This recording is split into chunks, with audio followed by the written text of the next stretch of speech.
Bonsoir, l'émission sera structurée autour des faits historiques. D'abord, l'explorateur allemand Gustav Nachtigal, vous le savez.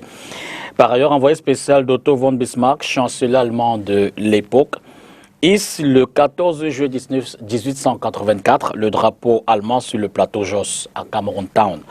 C'est ici, évidemment. Et il portera plus tard le nom de Douala, cette place portuaire. Un geste accompagné de 21 coups de fusil qui vient ainsi confirmer que l'Allemagne prend officiellement la possession du Cameroun. Cet événement intervient 2 jours après, vous le savez également, la signature du traité Germano-Douala et marque la reconnaissance internationale du Cameroun, avec K. Près d'un siècle plus tôt, le 14 juillet 1789, la Révolution française met fin à la monarchie avec la prise de la Bastille. Cet autre événement marque la fête nationale française célébrée chaque année. Et cette année, à minima, en raison, vous le savez, de la Covid-19. Fort de ce rappel historique, la première partie de l'émission nous permettra d'explorer la longue marche vers l'État unitaire décentralisé du Cameroun dans un contexte qui, vous le savez, est marqué par des crises sociopolitiques et sécuritaires également. Ensuite, nous nous attarderons sur les relations Cameroun-France. Ce sera le deuxième thème. Spécifiquement, les thèmes sont intitulés 14 juillet 1884, 14 juillet 2020, Cameroun, la longue marche vers l'État unitaire décentralisé, et puis 14 juillet 2020, comprendre les relations Cameroun-France. Invité Henri Manga, bonsoir. Bonsoir. Homme de culture. Merci. Qui a fait beaucoup de recherches et donc maîtrise un peu l'histoire, on peut le dire ainsi. Mais nous essayons de savoir d'où nous venons et où nous allons. Vous nous servirez d'analyste ce soir. Merci d'être parti de Yaoundé pour l'occasion. Bernard Aristide Bitoga, bonsoir. Bonsoir, M. Dipita. Le président de l'académie du PCRN. Bref, vous êtes, car je crois que vous êtes également le président national du bureau politique. Non, tout court, président du bureau politique. Ah, non, pardon, président du bureau politique. Mais c'est quoi la nuance? C'est un président national du parti, président du bureau politique? Oui, c'est deux instances bien distinctes au sein du parti et c'est toujours important de le relever. Vous voyez l'attitude un peu... Vous avez checké? Non, je veux dire l'attitude un peu désinvolte du panéliste en face de moi parce que ça paraît bizarre dans le contexte qui est le nôtre de voir un jeune comme moi. L'émission n'a pas encore commencé. Un jeune comme moi, président d'un bureau. Je vous préviens, Hervé Manuel comme c'est la rendre. Hein. Non, non, La langue française est très difficile. Je pardonne ces erreurs de vocabulaire, désinvolte, je n'ai même pas réagi à ça. Je n'ai pas fini. Donc, la langue française est bien difficile. À chaque fois que je suis présenté comme tel sur un plateau, il y a, je vais davantage dire l'étonnement, parce qu'on se dit, waouh, comment ça se fait quand qu'on soit arrivé à ce poste. Pour terminer, sous d'autres cieux, vous êtes également enseignant, vous avez fait de l'anthropologie et vous êtes de temps en temps ou très souvent ici à l'Université de Douala. Moi, c'est davantage saluer cette invitation et dire par la même la grande estime que vous portez aux camarades du PCRN. Et nous saluons ici le respect de la parole donnée, contrairement à certains médias, conseils qui peuvent inviter quelqu'un. Vous n'allez pas nous entraîner dans vos bagarres intermédiaires. Non, je ne parle pas de bagarres. Je ne sais même pas pourquoi vous réagissez comme ça là. Non, qui peuvent 30 minutes avant l'émission pouvoir appeler parce que et vous commander l'invitation. On vous a compris, merci. Voilà. Pierre-Emmanuel Bignan, bonsoir. Bonsoir, M. Dipita. Vous faites partie de la communication du MRC. Merci de l'honneur que vous nous faites. Oui, en fait, j'ai été nommé, j'ai eu l'honneur d'être nommé par le Sénacom, secrétaire national à la communication du MRC, à la personne du docteur Médal Lipote. Le 19 mai dernier, on m'a confié la charge de Team Press Manager en charge des relations avec la télévision. Je profite de cette tribune pour souhaiter joyeux anniversaire à une dame forte, si tu le permets, une dame forte qui est née le 14 juillet 1942. Et cette dame, c'est ma mère, Ngoloura Angèle. Elle me suit à aider en ce moment. Je tiens à lui dire que maman, je t'aime beaucoup. Tu es précieuse pour moi. Merci. Vous m'avez forcé la main. Je vous aurais envoyé chez Solange Beyala ou Mireille Grassamba en 10-12. ou à Love Night. Je crois que ce seraient des espaces bien. Dans tous les cas, je m'associe à cet événement heureux, puisque vous nous avez forcé la main pour accompagner vos vœux de joyeux anniversaire à votre maman, qui est certainement la nôtre également. Merci. Hervé Manuel, bonsoir. Bonsoir. Membre titulaire du comité central du RDPC, merci de cette amitié renouvelée et d'ailleurs très fidèle que vous nous faites, toujours présent lorsqu'on vous appelle quand vous êtes à Douala. Merci. On prend le premier thème, juste derrière la transition.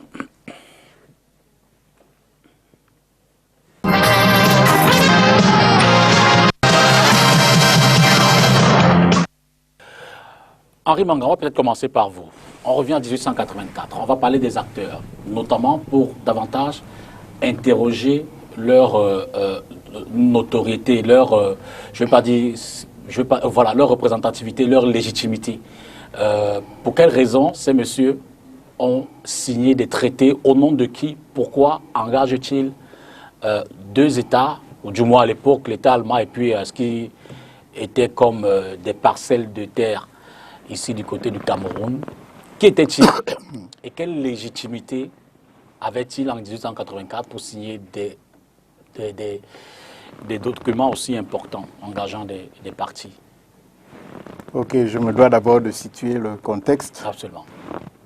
Le 1er janvier, dans la nuit du 31 au 1er janvier 1960, 101 coups de canon sont tirés sur les berges du Vouri, à Douala,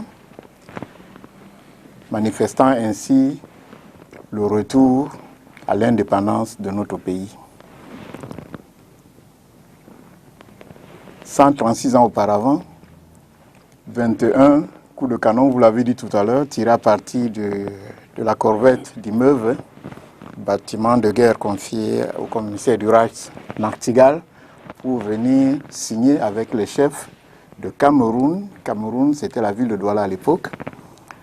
La transition, le transfert de la souveraineté camerounaise de l'époque à l'Empire allemand. Le drapeau est hissé en ce jour anniversaire du 14 juillet, après la signature le 12 juillet 1884 de ce fameux traité qui stipule traité germano-camerounais, mais que certains historiens plus tard, ayant découvert que le Cameroun d'alors, de la signature, était un peu plus petit, ils ont décidé de l'appeler traité germano-douala. En réalité, ils ont ainsi dégradé le traité et ils n'ont pas tenu compte de l'importance que ce traité a eu par la suite sur ce qui est aujourd'hui appelé Cameroun et qui commence ce jour-là. J'aime à dire que c'était la date de naissance sur la scène internationale de l'entité appelée Cameroun. Qui étaient les protagonistes? Si on veut aller du côté efficace, on va dire d'un côté l'Allemagne impériale, dirigée par l'empereur Guillaume II, mais gouvernée de main de maître, de main de fer même, par Otto von Bismarck, que vous avez évoqué, qui est alors le chancelier du Reich. Toujours du côté allemand, ce n'est pas le chancelier lui-même qui vient au Cameroun. Au départ, on apprend même qu'il ne voulait pas tellement de colonies à l'époque.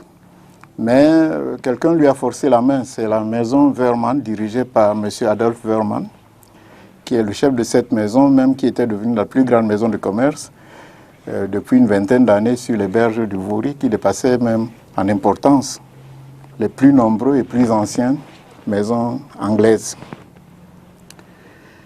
Sur la scène locale, toujours côté allemand, il y a, aujourd'hui on dirait le directeur d'agence de la maison Wehrmann, qui est M. Edward Schmidt. Et à côté de lui, une autre maison allemande qui s'appelle la maison Janssen et Termelen. Le représentant s'appelle Johannes Voss. C'est à ces deux maisons de commerce, représentées par ces deux personnes que je viens de nommer, que de l'autre côté, côté camerounais donc, les chefs, à l'époque on disait les rois Douala, particulièrement Kimbel et King Aqua, accompagnés par leurs chefs de village et canton, vont transmettre la souveraineté, comme dit le traité, la souveraineté le droit de légitimation et l'administration au profit des Allemands. Ce traité, on va revenir sur le contenu, mais pour dire qu'à partir de là, les Allemands, eux, savaient ce qu'ils voulaient. Bien sûr, nos rois et chefs savaient aussi ce qu'ils voulaient. Et finalement, c'est le plus fort qui va gagner, chacun dans son domaine. D'accord. Voilà. Emmanuel Com, ainsi donc, placer les protagonistes, l'important, peut-être à ce moment, c'est l'engagement que les uns et les autres prennent, le contenu, pour évidemment définir la suite, peut-être à ce moment-là, de Douala, mais plus tard du Cameroun. Écoutez, un traité, c'est la loi des parties qui sont co-contre-termes. Le Cameroun ne commence pas avec ce traité. Les Portugais et les Vénitiens ont vu le Cameroun. Le char de feu qu'on a décrit, lorsque les Vénitiens traversaient au XIIe ou XIIIe siècle la côte atlantique, c'était le mont Cameroun, puisqu'il n'y a aucun autre volcan en activité sur toute la côte ouest de l'Afrique. Donc les Allemands ont mis peut-être pied, mais avant eux, d'autres expéditions européennes, espagnoles, portugaises, vénitiennes ont vu qu'il y avait la terre habitée, qu'il y avait une terre à cet endroit. Donc le Cameroun ne commence pas avec ce traité. Il faut qu'on arrête de faire le mélange. D'accord? Mais le Cameroun, dans son existence internationale, parce que ça part d'une aventure commerciale, d'un groupe de commerçants, d'hommes d'affaires, et qui vont embarquer leur pays, l'Allemagne, pour venir être assistés militairement et tranquilliser, sécuriser leur commerce. Donc voilà la vérité de cette affaire. Maintenant, à partir de ce traité qui est né sur les berges du Vouri et qui n'engageait que les chefs, les deux chefs qui l'ont co-signé, bon, je ne crois pas qu'ils étaient dans la forme actuelle du Cameroun, ils avaient plutôt engagé des autres chefs de village parce que, en fait, de canton, c'est eux qui étaient chefs de canton, puisqu'il n'y avait rien au-dessus des cantons.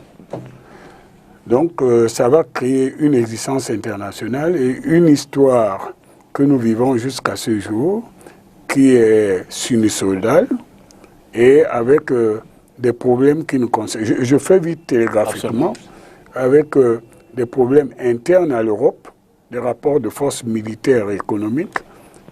Ce traité connaîtra une modification de son statut, puisque le Cameroun, en réalité, j'ai du mal à définir si c'était vraiment une colonie allemande. Ce n'était pas une colonie allemande.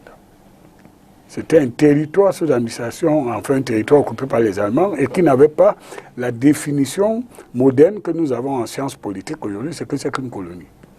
Et malheureusement, je ne sais pas si c'est heureusement pour d'autres, moi ma grand-mère parlait allemand, j'ai des grands-parents qui sont des arrière-grands-parents sur ce régime parce que j'ai réussi à trouver des documents d'état civil de mon arrière-grand-père et qui était sous ce régime-là, n'est-ce pas, en 1852, et l'évolution des relations internationales, sociétés internationales connues déjà en Europe et sur l'Atlantique, va faire que l'Allemagne va perdre ses territoires qui étaient sous ses contrôles. Ces territoires ne sont pas uniques puisque ce sont des territoires qui ont servi aux Allemands pour la déportation des populations.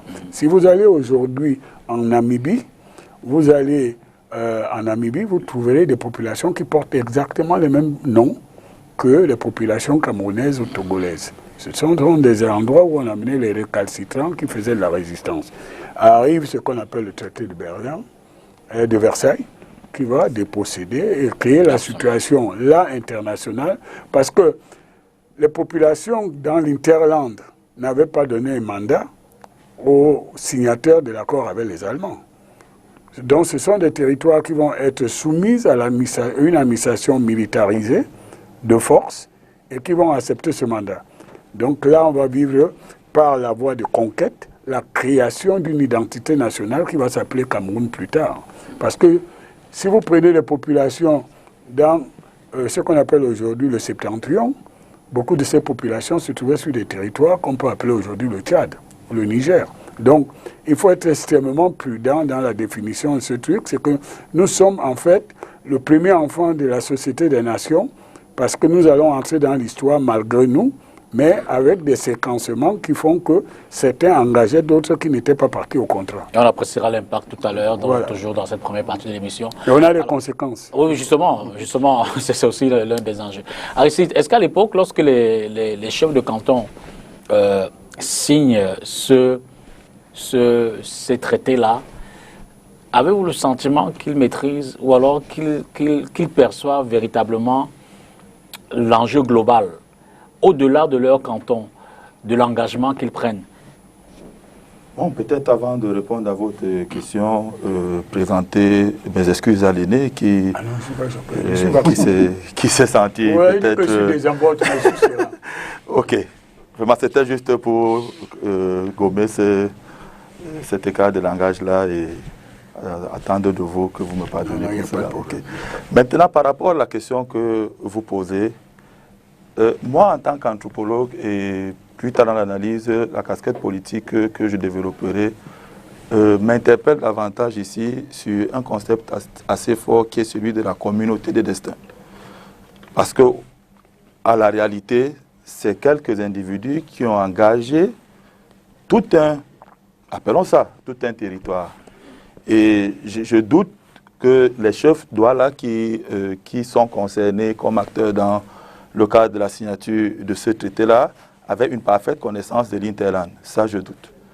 Parce que quand vous regardez la socio-histoire du pays de ces années-là, ce n'était pas le territoire le plus accessible qui soit. Et donc, je ne pense pas que les contacts entre ceux de la côte et ceux de l'Interland étaient assez, j'ai envie de dire, fluides, à telle sorte qu'on puisse se dire qu'il y avait eu des concertations entre eux et ceux de l'Interland pour pouvoir parvenir à un consensus qui déboucherait sur... Le contexte encore dans un territoire unique.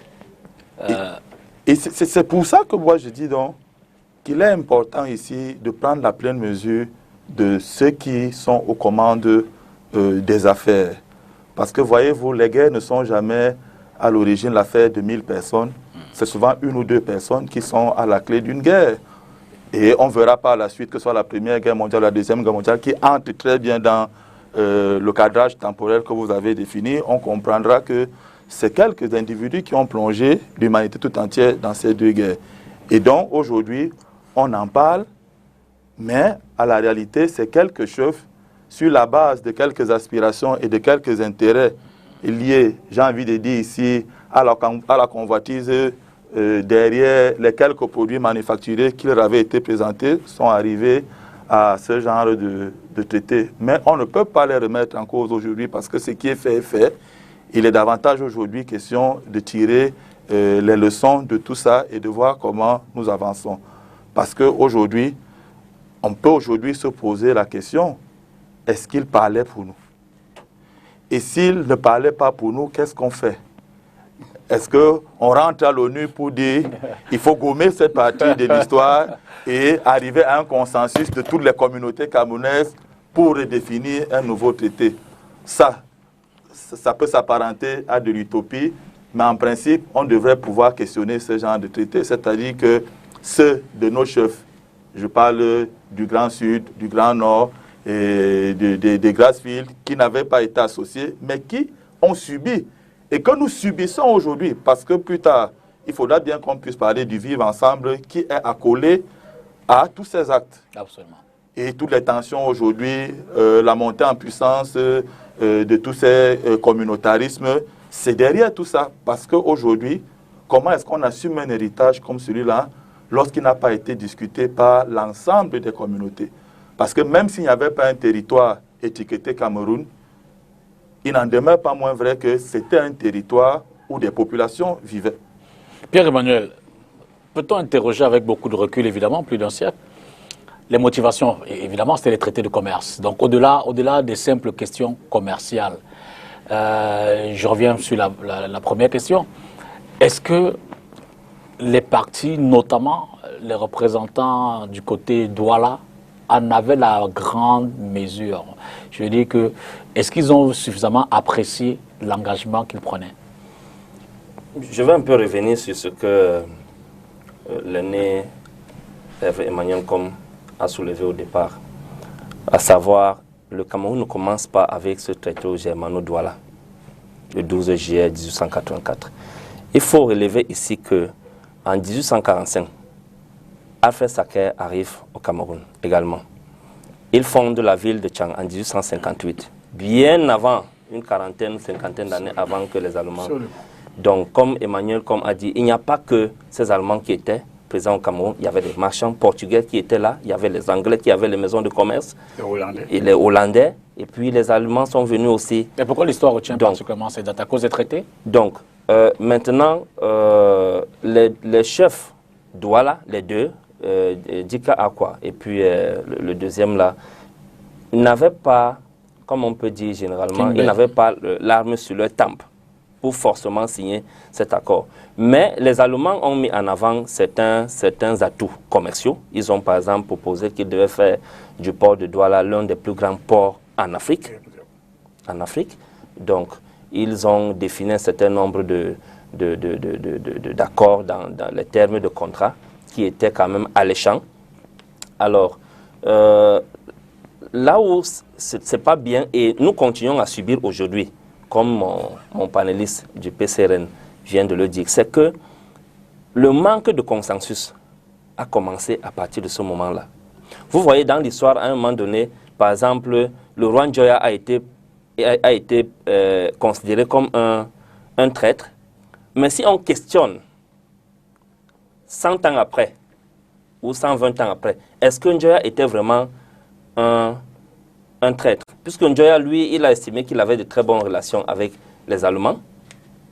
Les Allemands, d'après Njoya, et les affaires qu'il faisait avec les Allemands, n'avaient pas encore abusé du peuple Bamoun. Par contre, l'accord germano-douala qui a été signé en 84, en 87, 3 ans plus tard, a été violé par les Allemands. Les Allemands ne respectaient plus leurs engagements. Ils ont commencé à exproprier les riverains, les autochtones de leurs terres, moyennant des dédommagements minables. Donc, ils n'ont plus respecté. Mais du côté de Bamoun, de l'Ouest, est-ce qu'ils étaient en train d'abuser ou ils continuaient à respecter? Voilà pourquoi les gens comme le roi Njoya ne voulaient pas s'embarquer dans ce traité que les rois Douala ont signé avec les Allemands et prendre position. Lui, il a répondu tout simplement à l'émissaire que Douala Mangabel a envoyé, qu'il a de très bonnes relations avec les Allemands. Donc, il y a un manque de consensus à partir de ce moment-là. Et aujourd'hui, on constate que le Cameroun continue à avancer sans consensus, même sur la scène politique. Et cela ne manque pas à avoir des conséquences immédiates sur la prospérité de notre pays. Avec Henri Manga, on va, pour terminer cette première phase, du moins ce premier volet, puisqu'on va revenir effectivement sur les conséquences. Hein. On va largement évoquer... Après Henri Manga, je dirais quelque chose parce qu'ils ont évoqué des points très importants. Oui, on va retenir davantage les leçons, juste après l'intervention d'Henri Manga, sur les objectifs. Qu'est-ce qui était véritablement poursuivi? Puis c'est ça qui interrogeait aussi. Ok, permettez-moi quand même de dire un mot. Bien sûr, bien sûr. Monsieur, comme vous savez très bien, vous avez très bien entendu que ce n'est pas ici que quelqu'un a dit que le Cameroun, en tant que territoire, ou comme individu, c'est-à-dire personne, peuple, etc., a commencé le 12 juillet 1884. Si c'était le cas, même les Douala là ne pouvaient pas signer. Le Cameroun a toujours existé. Depuis la nuit des temps, je n'ai pas suffisamment étudié peut-être l'anthropologie pour savoir à quel moment le Cameroun existe. Mais nous sommes le fruit de migrations diverses. Et je crois savoir que l'Afrique étant le centre de la Terre au départ, centre d'expansion, il est même possible que peut-être certaines populations n'aient jamais bougé. Non, le Cameroun n'a pas commencé le 12 juillet 1884. Et personne ne l'a dit ici, surtout pas moi. Ça pourrait prêter à confusion. Ce que je dis et j'affirme, c'est que le Cameroun, en tant qu'entité sur la scène des relations internationales, c'est-à-dire avant le 12 juillet 1884, personne ne parle d'un pays qu'on appelle le Cameroun. Après le 12 juillet, je dis bien le pays qu'on appelle le Cameroun. On parle de la rivière, le fleuve Cameroun.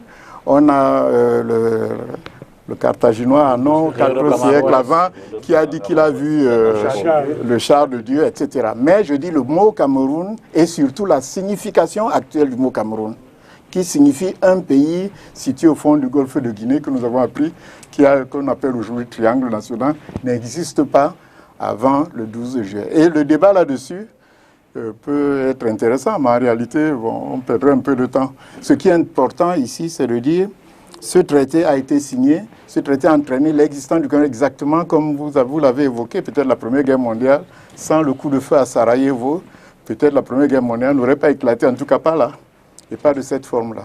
Et c'est ce que je dis ici.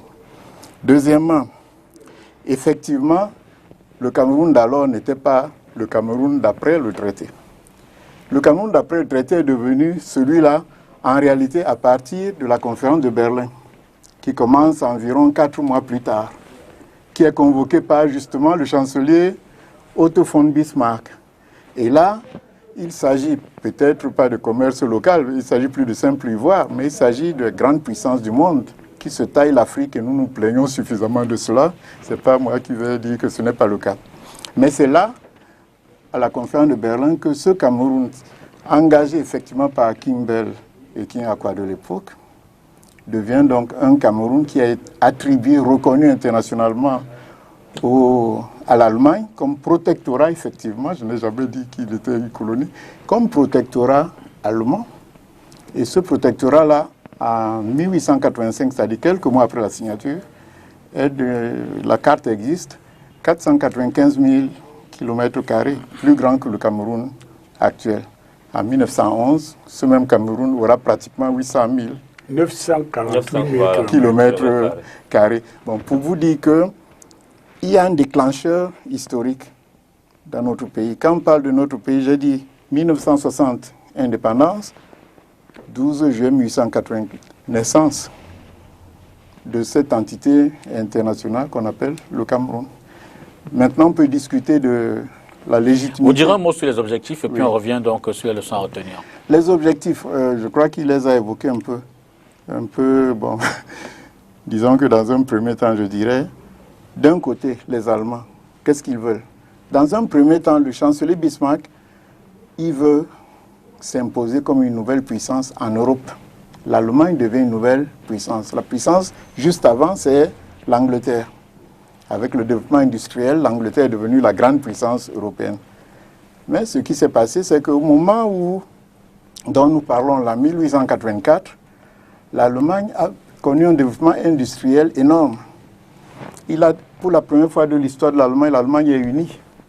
Et l'Allemagne découvre brusquement l'importance qu'elle a, mais que cette importance, pour la garder, il lui faut également des colonies. Au départ, ce n'est pas ce que le chancelier Bismarck voulait. Donc, il leur faut également des colonies. Il y a donc un subterfuge politique qui passe par les maisons de commerce localement implantées.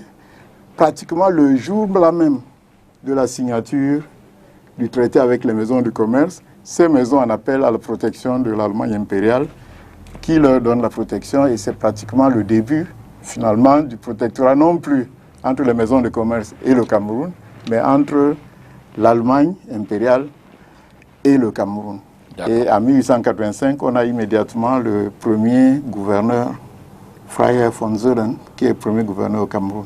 Excusez-moi, je n'ai pas dit les visées de nos gens, parce qu'ils en avaient aussi. Absolument. Quelqu'un a dit tout à l'heure qu'il ne pouvait pas avoir une vision. C'est sûr qu'ils n'avaient pas une vision mondiale, la vision mondiale que les Allemands avaient. Mais ils avaient une vision locale. D'abord, ça faisait presque 300 ans qu'ils commerçaient régulièrement avec toutes ces puissances étrangères dont vous avez parlé. Y compris les esclaves. Vous évitez ce sujet, il faut qu'on l'aborde. On pourrait l'aborder. Non, il faudrait qu'on l'aborde. Mais on ne l'aborde pas en disant ce que je suis en train de dire. Je dis qu'ils commerçaient depuis 300 ans avec les puissances européennes, portugaises, hollandaises, espagnoles, anglaises et allemandes, évidemment. Et je vous ai dit tout à l'heure qu'en 1884, les plus grands commerçants sur la côte camerounaise ne sont plus les Allemands. Ne sont plus les Anglais, mais bien les Allemands. Ils les connaissent donc. Ils sont convaincus que pour progresser, il leur faut une technologie que les autres possèdent. Il leur faut une administration moderne que les autres possèdent. Il faut une législation moderne qu'ils n'ont pas, parce qu'ils sont devenus tous des commerçants. Ils souffrent eux-mêmes, autant que les commerçants européens, de ce que... Il n'y a pas une justice qui se passe. On a créé une cour d'équité une vingtaine d'années auparavant, mais elle n'est pas très efficace. Donc, il faut quelque chose de plus, plus organisé, plus positif, plus sûr. Et c'est pour ça que les chefs acceptent de signer Ce n'est pas au départ des gens qui ne savent pas ce qu'ils veulent. La preuve, c'est que si on regarde le contenu du traité, en réalité, il n'a qu'une clause en 2 chapitres. Mais ensuite, il y a les réserves posées par les chefs camerounais, donc Douala de l'époque. Il y en a 5 qui démontrent tout ce que les gens pourraient conclure. Nous abandonnons notre souveraineté, mais tous les traités signés avec les puissances étrangères restent valables. Nous avons abandonné notre souveraineté, mais les droits de douane qu'on appelait Koumi continueront d'être payés comme auparavant. Même les taxes. Oui, c'est ça qu'on appelle les impôts et taxes. Oui. Et finalement, le plus grand qui vaut 30 ans plus tard, la pendaison de Rudolf Mangabel, les terres habitées par nous, les terres cultivées par nous, les cimetières où sont enterrés nos ancêtres et leur arrière-pays resteront en notre possession et en la possession de nos enfants éternellement. Voilà donc les réserves qui ont été posées. Et si on regarde donc ce traité, qu'est-ce qu'on conclut? Qu'il y a 2 entités, l'une veut tout, et l'autre dit, OK, on vous donne ce que nous voulons que vous nous apportiez, mais le reste nous appartient. Et c'est pour ça que j'ai dit tout à l'heure, c'est un traité de dupes, mais des 2 côtés. Et celui qui va gagner, c'est le plus fort. Alors, je vais essayer d'évoquer quelques dates symboliques, aussi l'autre, ma mémoire pourrait s'en souvenir. 1884, 1960, 1961, 1972, 1984, 1990 et puis 2020. Ainsi peut se résumer donc la longue marche. J'ai certainement oublié 1 ou 2 dates, 58 et autres. Non, il y en a d'autres. Oui, il y en a d'autres. Non, je veux dire, juste pour retracer un peu le parcours. C'est un peu télégraphique. De façon, si vous voulez. si vous voulez. Mais Hervé, c'est davantage pour poser cette question. 2020, que retenir de cette période de 1884? Monsieur le Pétain, quel impact, quelle incidence? Est-ce que les choses telles qu'elles se sont passées en 1884 ont influencé le devenir du Cameroun au point où aujourd'hui les quelques crises qu'on traverse peuvent en être ou alors peuvent s'expliquer de ces faits-là? Monsieur le Pétain, vous faites pour la première fois une émission sur d'où nous venons. Et je pense que serait trop téméraire et je pense que blessant pour l'intelligence de faire d'une façon cavalière ce passage en force. Et je pense qu'il faut qu'on reprécise les choses parce que ça permettra aux acteurs d'aujourd'hui, dont certains sont gratuitement prétentieux, de devenir un peu plus humbles et de comprendre que c'est une construction qui vient de très loin et que nous sommes encore dans une période de maturation de construction pour l'avenir. Je vous le concède. On dit dans les pensées les plus structurées que la langue trahit la vérité. C'est-à-dire qu'elle dit d'où vous venez. C'est pour ça que les Juifs posaient des questions aux Samaritains de dire par leur accent le mot chibolette. Et parce qu'ils n'étaient pas juifs, ils ne pouvaient pas le prononcer comme un hébreu. Et on savait qu'il ne venait pas de là. Vous comprenez? Je vais être télégraphique. Cameroun est un mot d'origine portugaise qui vient du Rio dos Camaraes. Ce ne sont pas les Allemands qui appellent ce territoire par un mot. Ça ne veut rien dire en allemand. Moi, je suis originaire d'un groupe dont la plupart des mots sont allemands. Ma grand-mère, jusqu'à sa mort, disait, quand elle est morte à plus de 108 ans, nous appelons l'armoire copote, nous appelons le marteau hammer, et avec nos cousins, voilà, nous avons... C'est le contact qui nous a donné ces mots. Mais le mot Cameroun, donc qui n'est qu'une généralisation de l'embouchure du Vouri, ça désignait les crevettes qu'au mois de juillet surpeuplaient cet endroit. Vous comprenez? Donc, que ce soit nos illustres chefs de l'époque, il serait téméraire aujourd'hui, deuxième argument, de leur définir leur savoir, leurs ambitions stratégiques par les conséquences que nous vivons. Certains n'ont même jamais vu l'arrière-pays. Et j'emprunte, j'ai lu beaucoup d'essais sur les biographies de ce qu'on appelle les Faidherbe, Savonia de Brazza, Livingstone. Eh bien, eux, ils définissaient qu'un territoire, c'est lorsqu'ils ne pouvaient pas le traverser facilement. C'est la raison pour laquelle la petite Belgique a conquis le plus grand territoire, parce qu'en se baladant sur ce territoire, elle n'a rencontré des obstacles que sur ce qu'on appelle le lac Victoria et les chutes du Congo, du fleuve Congo. Donc, le territoire est une construction progressive et l'Interland était connu par d'autres. Dernier grand, avant de répondre à votre question, on parle toujours de la conquête par la côte, mais on oublie les conquêtes d'Ousmane Danfodio et les conquêtes religieuses qui venaient du Soudan, de partout, pour essayer d'islamiser un territoire. Nous en avons aussi les conséquences dans le Noun et dans le pays Tika. Donc, aujourd'hui, l'humilité nous impose que l'arrivée des Allemands et la manière dont ils ont traité sur la côte avec les premiers gens qu'ils ont rencontrés, parce que ce n'étaient pas les plus grandes chefferies. Moi, je suis d'ici, mais je vous le dis honnêtement, puisqu'on ne savait pas ce qu'il y avait à l'intérieur. Et l'unité de ces chefferies.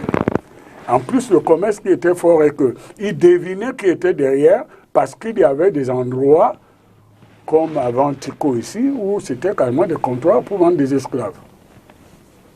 C'est Bissine, comment ça s'appelle? Bimbia. Donc, nous voulons donc dire que avec le contact des Allemands, oui, M. Manga a raison, la progression de nos rapports et même la brutalité de ces rapports fait qu'ils vont élargir ce qui était qu'un comptoir Douala pour commencer à engager l'Interland. Et ça va être avec des blessures que nous payons jusqu'aujourd'hui. Alors vous me demandez en 2020 qu'est-ce que nous devons tirer comme première leçon.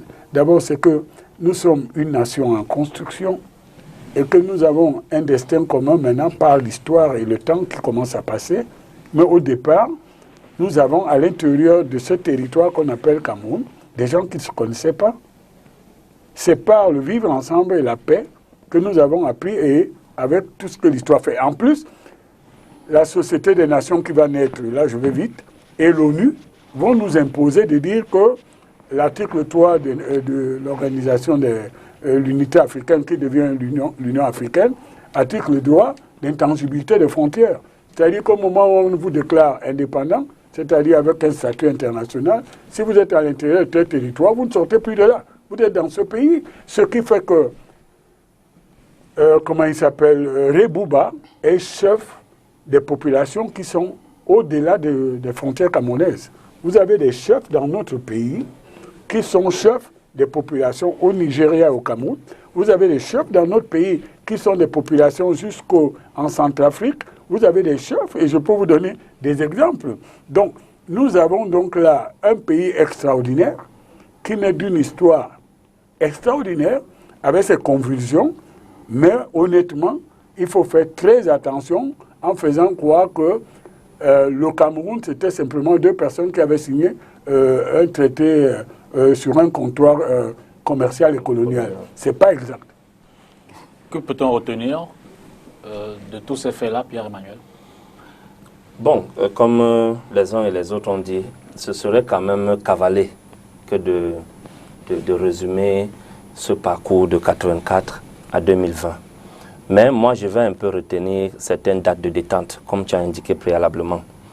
Je vais partir de 1900... Dans ce cas, j'ajoute 82, 1982, c'est symbolique. Là, monsieur Kita, vous faites de la politique. S'il y a quelqu'un qui s'attarde sur les dates, il faut absolument que cette date est essentielle. Voilà.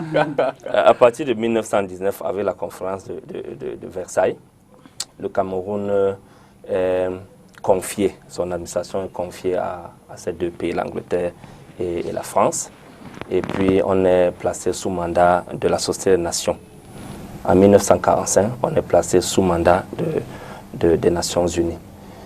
Et ce qui est important à relever ici, c'est que le Camerounais, à partir de Martin Posamba et Douala Mangabel, parce qu'il faut relever qu'à l'intérieur du pays, il y avait aussi des résistants, comme le Martin Posamba, qui a été assassiné le même jour que Douala Mangabel, c'est-à-dire le 8 août 1914. Lui, il a été assassiné par fusillade et Douala Mangabel par pendaison. Alors, cette lutte pour la souveraineté et pour retrouver sa liberté a continué en 1948, lorsque, en avril 1948, un parti politique naît à Douala, l'Union des populations camerounaises. Alors l'UPC voit le jour Et dans la partie anglophone, il y a également des partis comme celui de Ndele, qui voit le jour avec KNC en 1949. Et puis, dans la même lancée, John Goufonti en 1955 avec KNDP. Donc, les Camerounais continuent à lutter pour retrouver leur souveraineté, leur indépendance politique et puis peut-être économique. Alors, mais les Camerounais se confrontent à de grosses difficultés. C'est-à-dire que la volonté des Français et des Allemands, c'est-à-dire des colons, à ne pas lâcher prise. Parce qu'ils ont commencé à exploiter nos terres, à exporter le bois, les matières, les richesses du sous-sol et un certain nombre de richesses. Alors, en 1955, l'UPC est dissoute dans sa lutte et l'UPC du Sileton décide d'affronter l'administration coloniale française. Parce que quand l'UPC a été créé en 1948, l'UPC avait 3 objectifs principaux. Le premier objectif, c'était la réunification immédiate des 2 Cameroun, c'est-à-dire Cameroun anglais et Cameroun français. Le deuxième objectif, c'était la suspension des accords de tutelle que Ojula nous a imposé en 1946. Et le troisième objectif, c'était l'indépendance immédiate et sans condition. Ils se sont donné un objectif de 10 ans pour accéder à l'indépendance. Alors le temps durcit, l'UPC entre dans le maquis, dans les affrontements contre l'administration coloniale et l'UPC est dissoute en 1955. En 1957, entre-temps, ça continue, l'UPC continue à agir comme parti politique dans certains endroits du Cameroun anglophone, à travers Ndétoumaza. Voilà pourquoi, lorsque l'UPC est aussi interdite d'agir là-bas, Ndétoumaza, en 1957, crée One Cameroun, un autre parti, avec Bichoka, un ancien UP6 également. Donc la lutte continue. Alors, il faut retenir certaines choses, parce que ce que je vais dire maintenant a une incidence directe sur le vécu quotidien des Camerounais aujourd'hui, sur le plan social, sur le plan économique et politique. Les Français décident d'écarter de la gestion du pays ceux qui ont lutté longtemps, qui avaient la volonté et qui avaient un plan d'action pour amener le Cameroun à un décollage sur le plan économique. C'est-à-dire, les Français écartent les nationalistes et ils donnent le pouvoir à ceux-là qui n'ont jamais lutté, qui n'ont jamais eu d'ambition de voir le Cameroun grandir. 3, à ceux-là qui sont des lèche-bottes. C'est une injure. Ce n'est pas une injure. C'est pas un programme politique, monsieur. Voilà pourquoi on se retrouve dans une situation où les premiers gouvernants du Cameroun, c'est-à-dire que Amadou Ahidjo et son équipe, n'étaient pas des gens qui étaient vraiment prêts à prendre les rênes du Cameroun.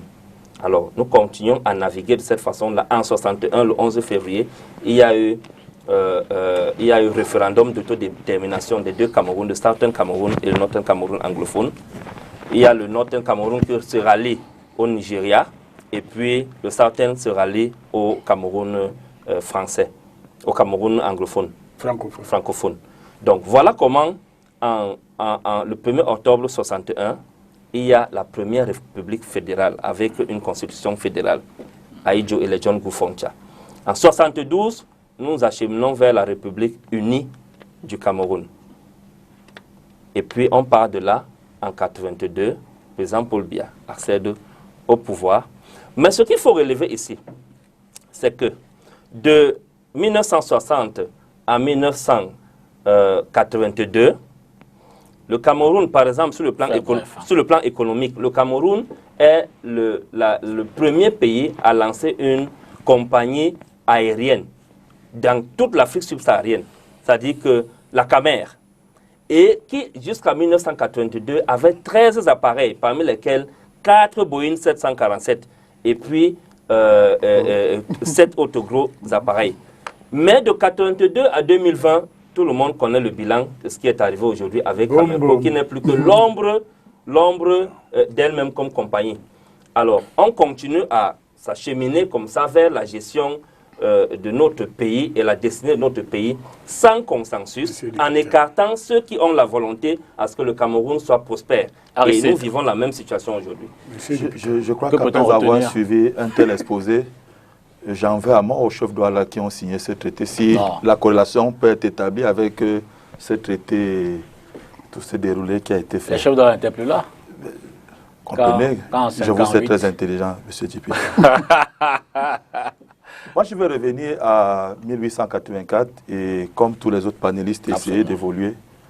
Je crois qu'en termes de leçons apprises, il y a déjà dans ce qui s'est joué ce conflit de vision du monde. C'est-à-dire, d'un côté, nous avons des Allemands qui étaient essentiellement portés par le paradigme de la domination, et une domination violente et sauvage.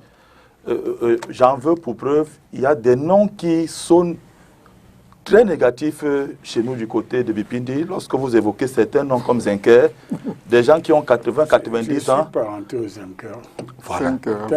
Vous voyez des gens, les enfants visage... sont descendants des Zenker. J'ai 2 de mes enfants. Okay. Ouais. Vous voyez des visages qui se froissent parce que l'évocation de ces noms sont négativement connotés dans l'ensemble du territoire national. Or, de l'autre côté, vous avez des chefs Sawa qui étaient, eux, dictés par le paradigme de la complémentarité, c'est-à-dire que vous avez des étrangers qui arrivaient pour commercer, vous ouvrez à ces étrangers les portes du village, appelons ça comme ça, là.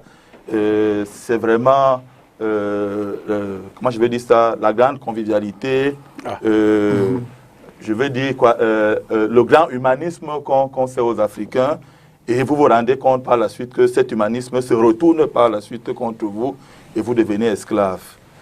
Maintenant, vous avez parlé tantôt de gens comme Martin Paul Samba. Il faut également intégrer dans l'analyse le fait que cette révolte elle-même a des explications.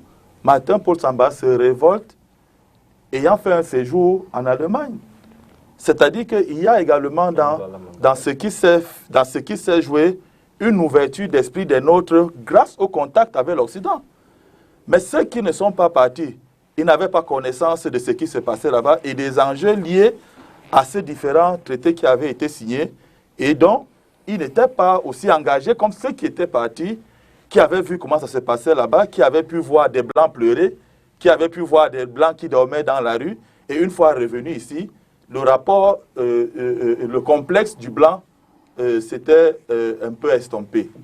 Et le Blanc, comme à son habitude, lorsqu'il y a ouverture d'esprit, lorsqu'il y a ouverture des yeux, c'est jamais la discussion chez eux, il faut immédiatement couper les têtes. Et c'est ce qui s'est passé. Maintenant, il y a également toute la déculturation que nos peuples ont connue. C'est-à-dire qu'il y a eu ce lessivage de la pensée, parce que lorsqu'on parle des commerçants, n'oubliez pas tous ces religieux qui également participaient à cette œuvre, appelons ça œuvre civilisationnelle, et qui aujourd'hui nous en pâtissons. Vous voyez la difficulté qui est celle d'un Africain à parler des religions traditionnelles africaines, mais la grande joie qu'il anime lorsqu'il ouvre la Bible et qu'il parle de Jérusalem.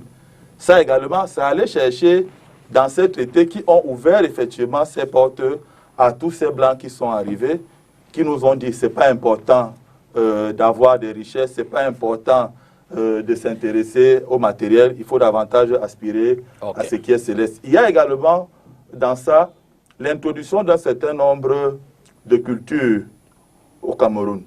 Parce qu'il faut également rappeler que c'est derrière ces Allemands que le bambou de Chine il est entré au Cameroun. Il faut également... L'éveilla par les Incas. Oui, voilà, l'éveilla par les Incas. Justement, voilà. Il n'y avait pas que donc, il y a toutes ces cultures-là, mais qui sont restées 120 ans après des cultures d'exportation et qui, à la réalité, ne correspondaient pas aux besoins qui étaient les nôtres. Et jusqu'à présent, vous continuez à voir la part que ces cultures qui nous sont arrivées ont dans notre économie. Elles ne nous servent pas à grand-chose. Maintenant, pour terminer, C'est important aujourd'hui que nous prenions conscience de l'importance de la notion de nation. Parce que dans tout ce que nous avons décrit, il y avait certains territoires qui plus tard est devenu un État, mais le morceau, ou du moins c'est la séquence historique qui aurait pu permettre que nous soyons une nation, ça n'a jamais été fait. Et à la vérité, aujourd'hui, il y a un challenge en termes de reconstruction de notre identité historique et même culturelle. Parce que vous le voulez ou non, nos communautés ne se connaissent pas, cher René. C'est-à-dire que lorsque vous dites, par exemple, à quelqu'un de Kribi, où moi je suis originaire, que dans l'extrême nord, il y a abondamment de tomates, les gens sont surpris. Quand vous dites à quelqu'un du sud qu'au Grand Nord, il y a plus de salade là-bas qu'ici, les gens sont surpris. Pourquoi? Laissez-moi chuter. Pour terminer. C'est important qu'on se le dise. Parce qu'effectivement, on aurait pu faire l'économie de ces traités, n'est-ce pas? Mais essayer de se poser les bonnes questions. Est-ce que tous les Camerounais s'étaient reconnus dans ce que nos frères de la côte avaient fait? Parce que tantôt, je vous ai dit, n'oublions jamais que les constructions des pays, la délimitation, ce n'est pas une affaire où il y a souvent 10 000 personnes. Tout à l'heure, on n'a pas du traité de Berlin. C'est quelques individus réunis qui ont dépiécé l'Afrique. Et nous en subissons aujourd'hui. Est-ce que les communautés qui étaient présentes sur le territoire camerounais avaient eu la possibilité de pouvoir être consultées, même après l'épisode de 84? Parce que quand ils découvrent l'Interland, il me semble qu'ils ont été en contact avec d'autres communautés. Mais est-ce que ce contact-là a débouché sur d'autres formes de collaboration? La question centrale est que peut-on en retenir, évidemment, pour revenir sur tout ce qui a été dit. Que peut-on revenir? Nous fêtons une date, entre guillemets, fêtée. C'est la date du 12, signature le 12 juillet, mais incidemment aussi, c'est ce jour, ce 14 juillet, qu'on a hissé le drapeau allemand sur le Cameroun. Pourquoi d'ailleurs c'est intéressant? Parce que la signature a eu lieu un samedi. Le 12 juillet 1884 était un samedi. Le dimanche, on devait hisser le drapeau. Et c'est là que, paradoxe, ça s'intéresse monsieur qui est dans l'anthropologie. Le Kimbell dit aux Allemands, moi je suis entre-temps devenu chrétien. Donc pas question de hisser le drapeau le dimanche. On attend donc le 14 juillet, c'est amusant. Non, en réalité, ce qu'il y a ici, c'est qu'il ne faut pas que nous, ici, dans un plateau comme ça, nous perpétrions des malentendus qui n'ont pas lieu d'être. C'est-à-dire, laissons les malentendus, les vrais, et parlons-en. Mais ceux qui n'ont pas lieu d'être, laissons-les tomber. Ben, vous avez dit tout à l'heure que nous connaissons très peu nos religions africaines. Et ça, c'est la vérité. Mais nous connaissons aussi très peu notre histoire, y compris l'histoire récente.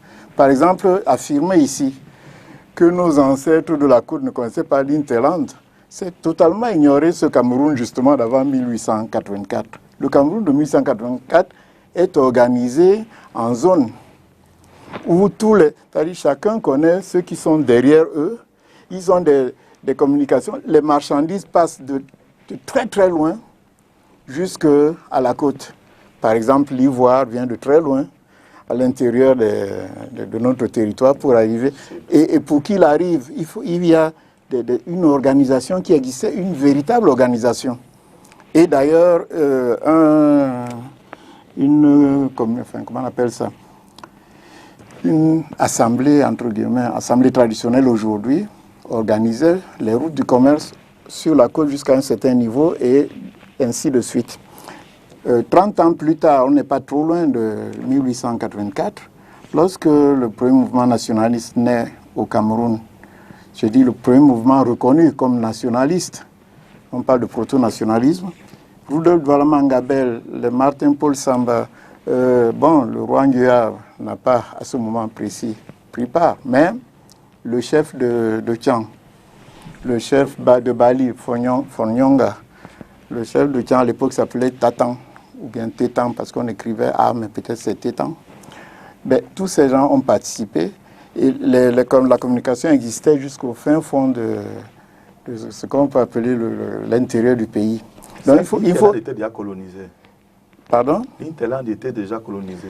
En partie, je dis 30 ans plus tard, oui, mais je vous dis que si vous suivez l'histoire telle que nous la connaissons, telle que nous l'apprenons, de ce qu'était le Cameroun avant 1884, les assertions du style, ceux de la côte ne connaissaient pas les autres, c'est vraiment aberrant.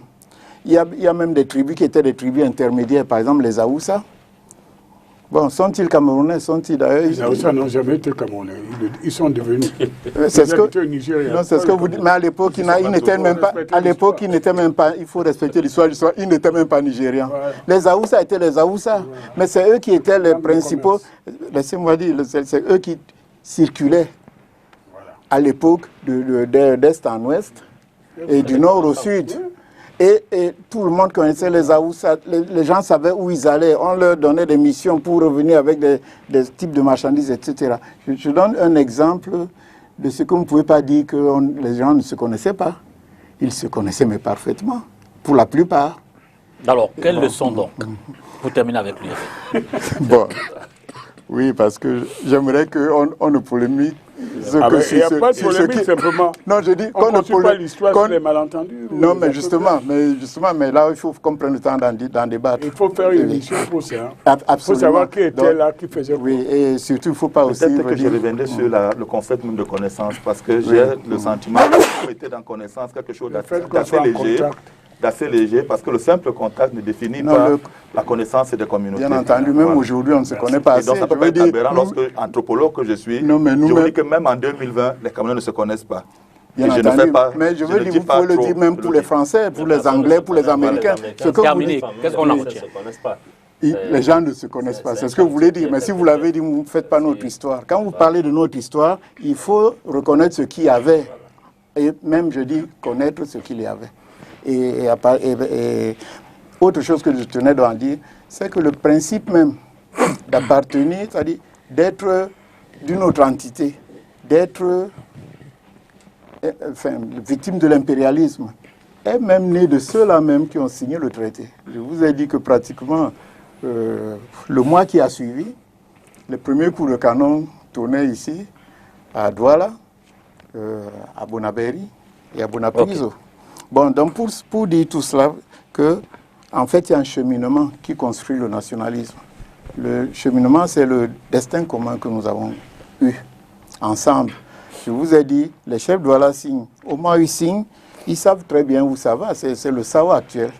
Tout ce qu'on peut appeler Sao actuel est concerné. D'ailleurs, c'est écrit dessus. Non seulement il y a le Cameroun, mais il y a aussi les fleuves qui délimitent. Le fleuve Kwakwa d'un côté, vers la Sanaga, le fleuve Rio del Rey, c'est-à-dire près de Bakassi. Merci. Donc, tout ça est déjà consigné. Par contre, je voudrais donc terminer pour ce qui... Qu'est-ce qu'il y a à retenir?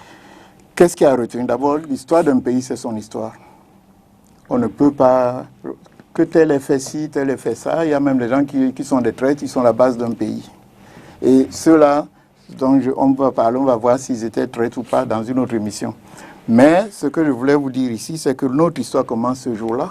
Et c'est cette notre histoire commune d'un territoire de 495 km², plus grand que ce Cameroun actuel, et où nous sommes, nous, d'aujourd'hui, tous à l'intérieur de ce pays.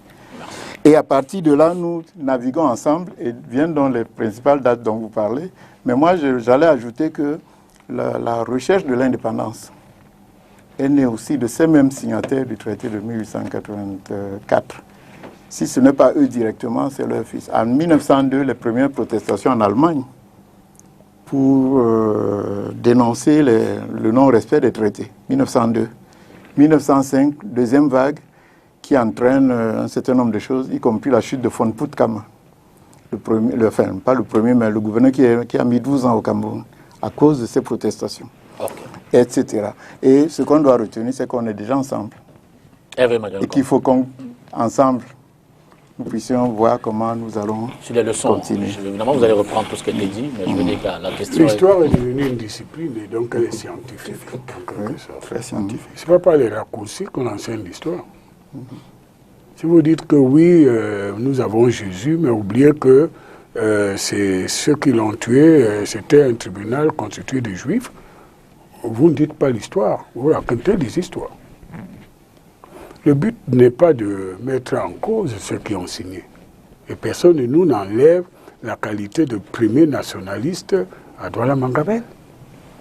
Il est à l'origine de la création, de la construction d'une conscience nationale.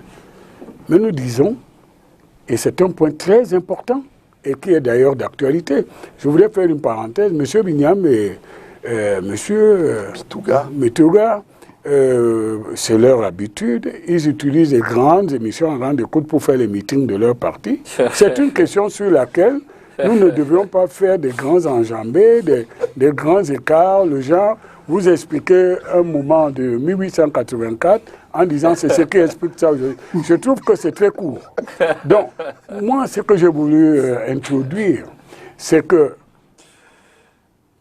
on n'a pas fait un référendum pour avoir ni un territoire, ni une population précise qui s'engageait dans le traité, qui vont donner création à quelque chose qui, dans son évolution positive ou négative, va devenir le grand territoire de plus de 900 000 km². Moi, je ne parle pas de 400 000 km².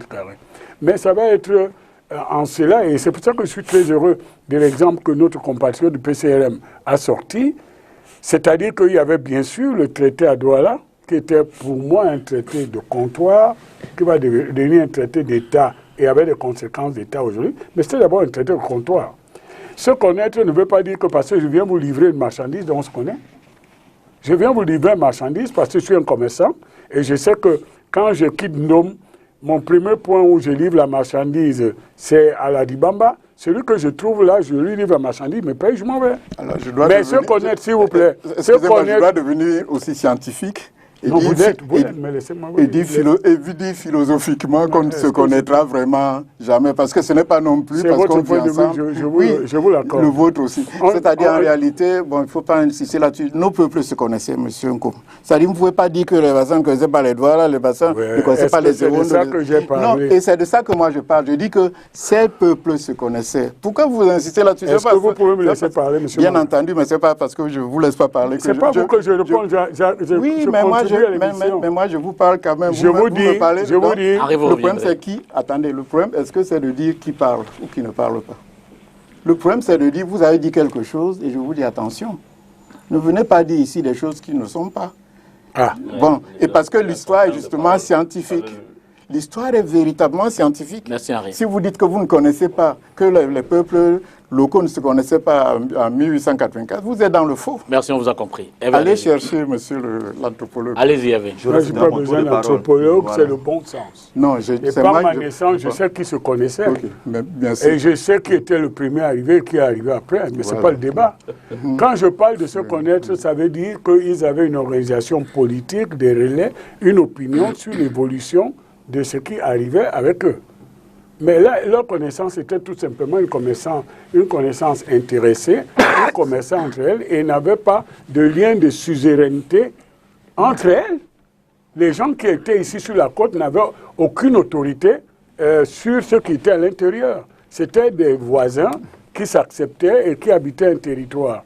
Les Allemands vont arriver et, à partir de ces accords, vont aller plus loin. Et c'est pour ça que je l'ai cité. Savez-vous que l'Holodof n'est simplement un mot allemand qui s'apparente aussi à Düsseldorf et à Retz? Vous avez parlé des Zinker. Zinker a actuellement un descendant, ils ont des cousinats, ce sont deux botanistes allemands qui viennent ici pour de la curiosité scientifique. D'ailleurs, ils laissent une plante qui est recherchée dans le monde, le Supintus, qui participe aux maladies cardiovasculaires. Ils viennent ici pour ces expériences. Et mais ils vont... à vous tout de suite, c'est quoi vous appelez le Womi chez les Bassa? C'est Zinker. Le nom scientifique, c'est quoi? Scorodophlus zinkeri. Voilà. Bon, donc ils viennent ici en aventure de botanistes et ils vont trouver l'opportunité de se traiter de l'installation des Allemands et ils vont continuer l'exploration et nous tous on va se retrouver. D'ailleurs, il y a une proximité anthropologique entre les peuples, du moins ceux du littoral. Mais là où j'ai voulu mettre un bémol en ce qui me concerne, c'est que le Cameroun, dans sa dimension qui va arriver à Bongor et tout, ça va être l'œuvre des jeux des colons, des explorateurs, Faidherbe, Savonia de Brazza, et qui vont se délimiter les terres. C'est la raison pour laquelle un seul explorateur va donner au plus petit pays d'Europe, la Belgique, un territoire presque unique en Afrique, la RDC actuelle. Donc, pour revenir à aujourd'hui, oui, nous vivons les conséquences. Mais là, je suis d'accord avec M. Manga, malgré son ton polémique, inutile. C'est-à-dire que nous devons positiver ce que nos aïeux ont subi. Nous devons positiver ce que nos aïeux ont subi. On leur a imposé une union, une façon de fonctionner, et dans ces malheurs, nous sommes devenus un. Et donc, cette construction fait que nous devons tous les jours l'alimenter par l'acceptation de l'autre, le vivre ensemble. Et tout. Si vous voulez que je fasse une minute polémique et je laisse ma casquette de politique, ce qui s'est passé aux élections à Douala, à la communauté de ville, est tout simplement inacceptable. Pourquoi? Et je veux le dire, militant RDPC, vous ne pouvez pas élire à Douala, le maire Douala, c'est très bien, il a beaucoup de talent, c'est 2 adjoints Douala, et vous mettez les autres, il n'y a pas un seul bassin qui soit adjoint ici. Vous voyez, M. Manga, on peut se retrouver. Donc, c'est une vigilance de tous les jours que nous devons construire pour que cette histoire qui a commencé avec ce traité, et je peux vous dire que pour moi, le premier nationaliste, c'est Mangabel qui est le signataire, Dim, et les autres qui ont fait don de leur vie pour construire ce Cameroun. On ne va pas revenir sur le truc, mais pour la construire aujourd'hui, c'est respecter la vérité et dire que nous devons donc être extrêmement vigilants. Vous me demandez à la date d'aujourd'hui, comment on fait pour continuer une histoire comme ça? D'abord, je vais encore le faire sauter. Bonabéry ne s'est jamais appelé Bonabéry à cette époque. Ça s'appelait Ikori. J'ai dans ma lignée familiale mes arrière-grands-parents, les Lorouko, tout le monde le sait, et aujourd'hui, beaucoup sont encore vers Sodeko et tout. Vous comprenez, les descendants, d'autres sont arrivés à Limbe, à Sokolo, c'est dans ma propre famille. Donc, c'est une histoire qui nous permet de montrer que nous sommes en mouvement. Et qu'aujourd'hui, contrairement à ce que disait l'excellent représentant du MSC, il faut faire très attention à cette cocotte. Il faut faire très attention à cette cocotte minute. Pourquoi? Parce qu'elle soulève des sentiments pour les nostalgiques qui peuvent nous mettre en danger. Mais pour ceux qui sont positifs, comme nous souhaitons l'être ce soir, c'est de dire qu'est-ce que nous prenons de positif dedans avec le lourd tribut qu'on a payé pour construire l'avenir en faisant très attention. En faisant très attention. Et ce n'est pas une opération pour effacer la mémoire ou faire du révisionnisme. Et là, ce serait dangereux. Vous comprenez? Moi c'est ma position modeste que j'ai dans cette affaire, en disant c'est un grand traité qui va entrer dans l'histoire de ce pays aujourd'hui, mais qui a commencé avec des balbutiements. Certains gens ont engagé, d'autres sans que cela soit là. C'est ça. Vous comprenez? Donc, le dire n'est pas polémique. Alors, vous allez ajouter quelque chose, et puis on va faire le tour de table de fin pour ce thème. On prend le second, qui, en fait, certainement est la suite. Nous sommes ensemble, nous devons connaître ensemble notre histoire commune. Le fait de ne pas la connaître nous entraîne à faire des polémiques là où il n'y en a pas. Nous connaissons notre histoire, surtout notre histoire du littoral. Monsieur, comme je crois que... Je viens d'ici. Hein. Mais c'est pour ça que on ne va pas me faire le coup des autres, dire que je viens de loin. C'est pour ça que je... Mais vous, donc vous non, je suis d'accord avec vous. C'est ça qu'on appelle polémique, c'est-à-dire vous dites ce que je n'ai pas dit. Non, vous m'avez fait le coup tout à l'heure. Moi, je sais le faire, je suis militant. Non, laissez le militantisme. On est dans l'histoire, elle nous appartient, rentre dans notre culture. Très bien. Et il est important que nous la connaissions pour nous en sortir. Et même les invectives ne servent à rien. Elles servent seulement à perdre du temps. Ce qui est important, c'est de savoir les faits. Qu'est-ce qui s'est passé? Quels étaient les protagonistes? Qu'est-ce qu'ils ont réellement fait? Où est-ce qu'on va maintenant? Alors, aujourd'hui, nous sommes dans un... Nécessairement, nous découlons du traité de 1884. Nécessairement, nous sommes devenus Cameroun, même moins de quelques jours après. Nécessairement, nous sommes devenus indépendants, entre guillemets, et que nous avons été sous tutelle, sous mandat, ensuite sous tutelle, ensemble. Et maintenant, nous sommes dans le Cameroun, comme il a dit dans son titre, le Cameroun décentralisé. Mais où allons-nous alors? Uni et décentralisé. Uni et décentralisé. Oui. Bon, donc il nous faut ensemble nous regarder en face à tous les niveaux. Mais une des choses, c'est de connaître notre culture. Une des choses, c'est de connaître notre histoire et de les mettre tous les deux au centre de nos préoccupations. Ça nous permet d'avoir une base une fondation solide. Pour la fin, sur le premier thème. Sur le sujet, mon mot de fin est le suivant. Il y a un proverbe, ce n'est pas un proverbe, qui est écrit dans la Bible. Salomon, le roi Salomon dit: ce qui est a été, ce qui sera est. Nous avons tous fait le constat que dans le traité Germano-Douala, quelques individus ont engagé l'avenir de toute une nation. Mais cependant, c'est un héritage que nous ont laissé nos aïeux, qu'il soit bon ou mauvais.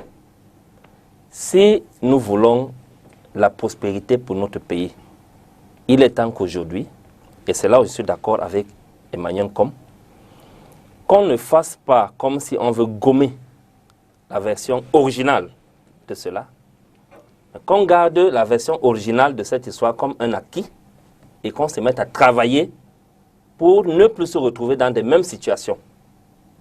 Parce qu'aujourd'hui, je continue à dire que quelques individus continuent à engager le Cameroun et l'avenir du Cameroun sans consulter les autres. Donc c'est la leçon que nous devons tirer de cela. Moi, je reste constant sur ce que j'ai dit. Les Camerounais ne se connaissaient pas en 1884. Parce que, voyez-vous, dans la plupart de nos sociétés, nous sommes des sociétés à voyage. C'est-à-dire que nous voyageons en interne et moins en externe. Et donc, le contact qui a été établi entre les grands groupes communautaires l'a été davantage par le biais des colons, qui parvenaient donc à mettre en connexion telle communauté du Grand Nord avec celle du Grand Sud.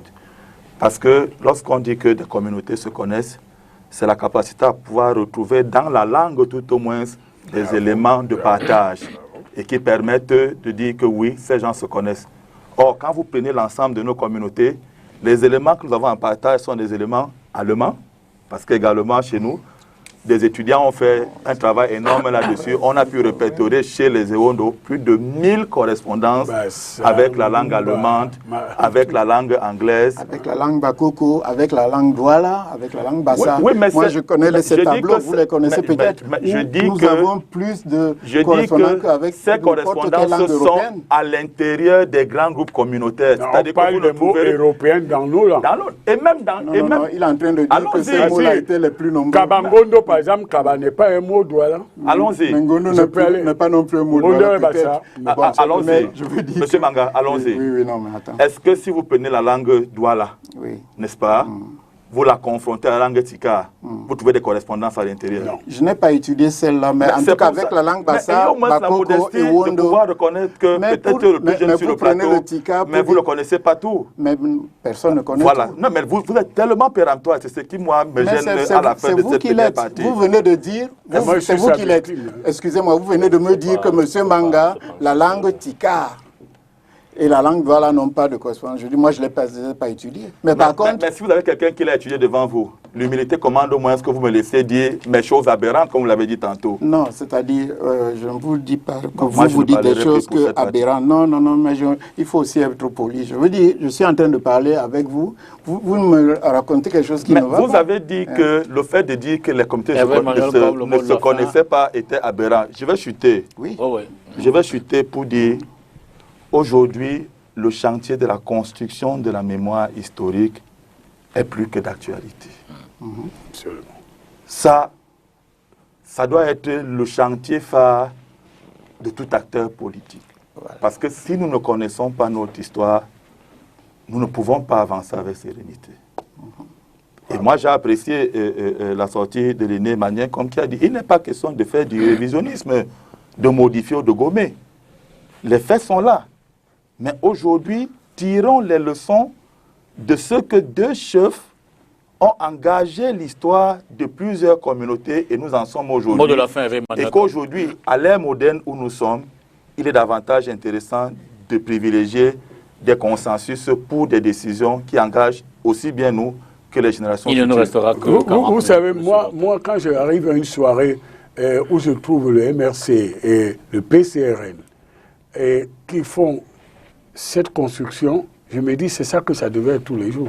Y compris le RDPC. Oui, non, mais j'ai l'humilité de dire que nous n'avons pas le monopole de la vérité. Voilà. Mais je peux vous dire, député, mon mot de la fin, c'est que nous ne pouvons pas construire la décentralisation dans l'ambiguïté. Vous comprenez? Pour construire une belle décentralisation, il va falloir qu'on revienne pour remettre les choses à l'endroit. La région veut dire une certaine unité du vivre ensemble historique, linguistique, anthropologique. Pour ceux qui en parlent, ce n'est pas de biaiser. Et c'est une insulte à l'intelligence. Et c'est même une défaite de l'intelligence de dire qu'on veut passer en force. Parce qu'il y a des choses qui ont une résistance ancestrale, qui est divine. Vous ne pouvez pas arrêter la tempête avec les mains.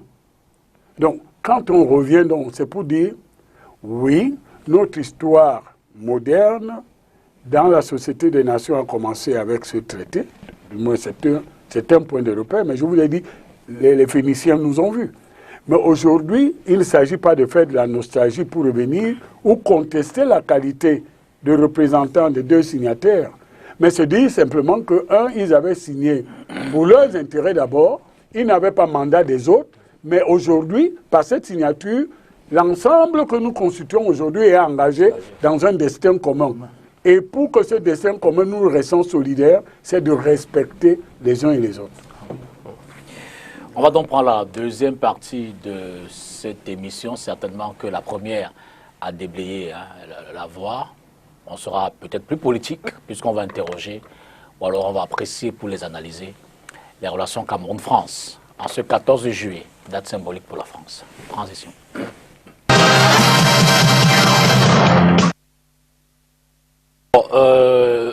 La France, on le dit de façon triviale, c'est pratiquement le premier partenaire. Premier partenaire du Cameroun sur un certain nombre de plans. Premier partenaire politique, économiquement, il est plus. Vous avez la parole, Emmanuel Capot. Merci. Merci, Répéta.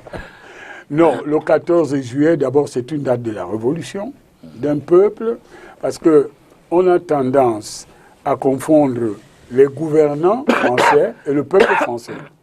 Et il y a des partis politiques qui ont pour programme essentiel les campagnes anti-françaises. Et j'ai toujours dit, depuis que je suis revenu dans ma communauté, que c'est une erreur. Parce que le peuple français est capable de révolution. Il a fait, et je pense que la révolution internationale reconnue aujourd'hui, c'est cette révolution des Lumières et tout, et avec le peuple français. Donc, nous souhaitons bonne fête au peuple français, mais nous avons notre destin à nous. C'est-à-dire, le problème avec la France, c'est de faire en sorte que notre destin est soumis aux fluctuations de la politique interne de la France. Jusqu'à Hollande, à peu près, mais disons, moi je peux faire dire jusqu'à Chirac, il y avait une France qui avait et affirmait le lien sans complexe avec les pays d'Afrique. Après, il y a eu un discours qui a évolué, Nicolas Sarkozy, l'Atlantis, qui a voulu croire que c'était de la générosité, c'est faux. Et après, ça s'est dégradé. Pire encore, aujourd'hui, on ne sait plus quelle est la nature de nos rapports, sauf quand on menace de faire intervenir les troupes françaises quelque part. C'est totalement inacceptable. Et il y a d'autres sujets qui gênent. Mais moi, ça ne me gêne pas. C'est-à-dire le franc CFA, des accords que nous avons passés, qui pour certains, légitimement, sont des éléments d'obstacle ou de freinage de l'expression de notre souveraineté ou bien de notre marche vers le développement. Donc il faut questionner tout cela et dire que la France doit intégrer le fait que nous ne sommes plus le territoire où elle allait en promenade. Nous sommes des partenaires et nous devons aussi nous dire que notre avenir ne vient pas par Paris. Et en le faisant, c'est de cesser d'utiliser comme alibi les mauvais accords ou les mauvaises relations, parce que nous sommes dans un jeu d'intérêt, pour justifier notre immobilisme. Donc, c'est un grand moment qui nous interpelle. On ne peut pas rester indifférent à ce jour. Mais moi, je dis à la jeunesse, parce que du haut de mes 67 ans, je n'ai plus peur de quelqu'un. Quelqu'un a dit ça à la télé ce jour-ci. Mais moi, pas parce que j'étais en prison, parce que je suis convaincu que la vérité l'emportera sur le mensonge. Et que notre jeunesse est légitimement en droit de se prendre en main. Mais ne pas se prendre en main par les démagogues, les populistes. Parce que j'ai en face de moi deux brillants esprits qui ont choisi de porter des drapeaux. Je suis fier quand je vois Kavalibi Ngossi défendre la liberté culturelle. C'est ça un parlementaire. Mais je suis inquiet quand, pour une histoire de présence dans une émission, ils font un tapage qui est démagogique. Voilà ce que je veux dire. Pierre-Emmanuel, France Cameroun. Alléluia. Bon, monsieur le député, les relations, Un de mes fils s'appelle Pierre-Emmanuel. les relations entre la France et le Cameroun. Vous, c'est leur rapprochement ce soir. Hein. Non, lui, il est anti-RDPC. Militant connu. Les relations Allez-y. entre la France et le Cameroun, si nous pouvons faire un bref bilan aujourd'hui, je commencerai sur le plan politique. Bien sûr. Sur le plan politique, comme Erwin venait de le dire, la France est le premier partenaire du Cameroun.